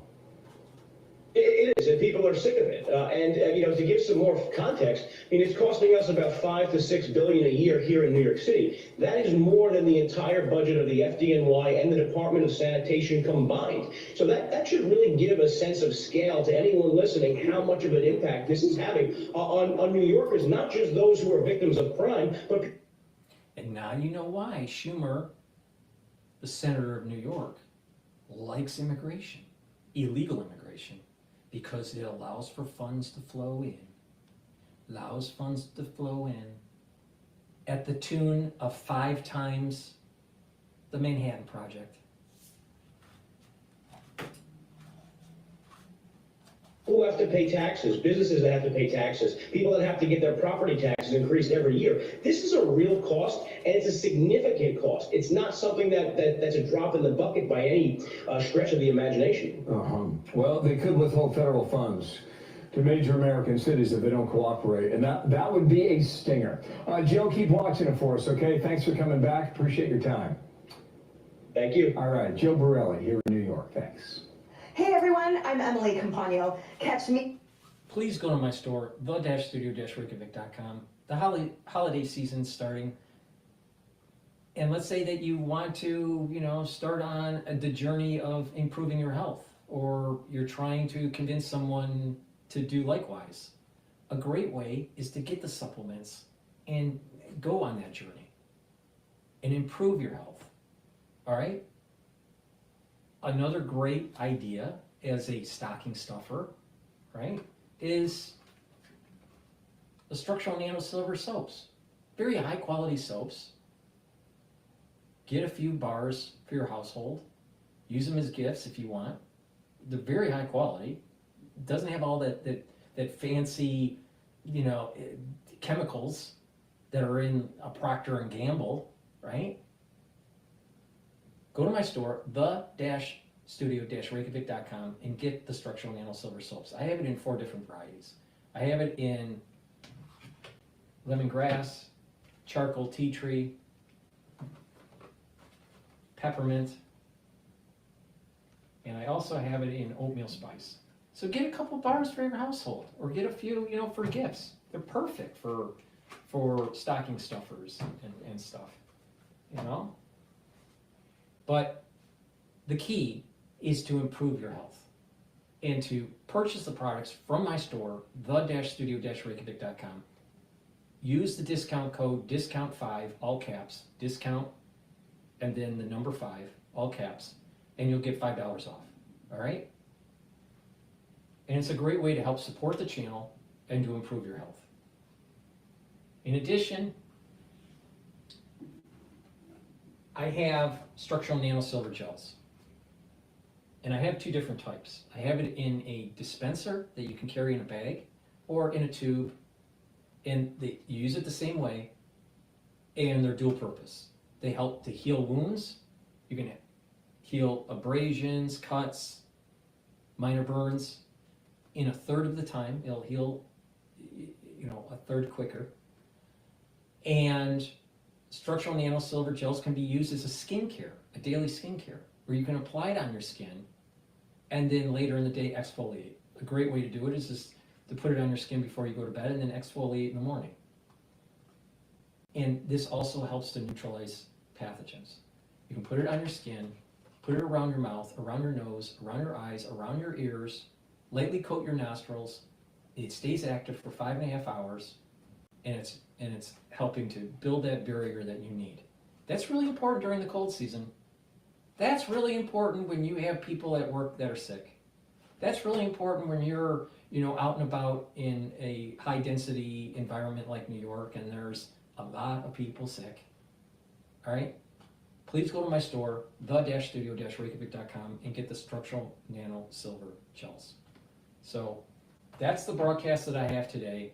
I appreciate the ones that have been watching on the different channels with the live feed.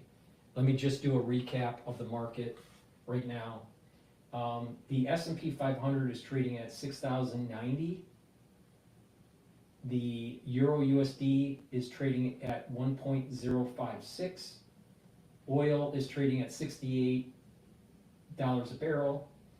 VIX is trading at 13, so there's low risk. And Bitcoin ETF, BITO, which is the long ETF, is trading at 26.03. It's up just under 50 cents. So it went up as high as $1 plus, and then it went down. So this is obviously due to that push up of Bitcoin getting above 100,000. So that's my broadcast. Thank you for listening. And, please go to the store, purchase the products, and help support my work. Thank you for helping out. I appreciate it. And for the ones that were on X Spaces, thank you for listening. Again, this is supposed to be interactive. So in, subsequent episodes, if you have questions or if you, want to chime in and tell me your opinion, it's supposed to be interactive. Please, be a part of the show by just raising your hand and asking questions. Thank you for listening and have a nice day.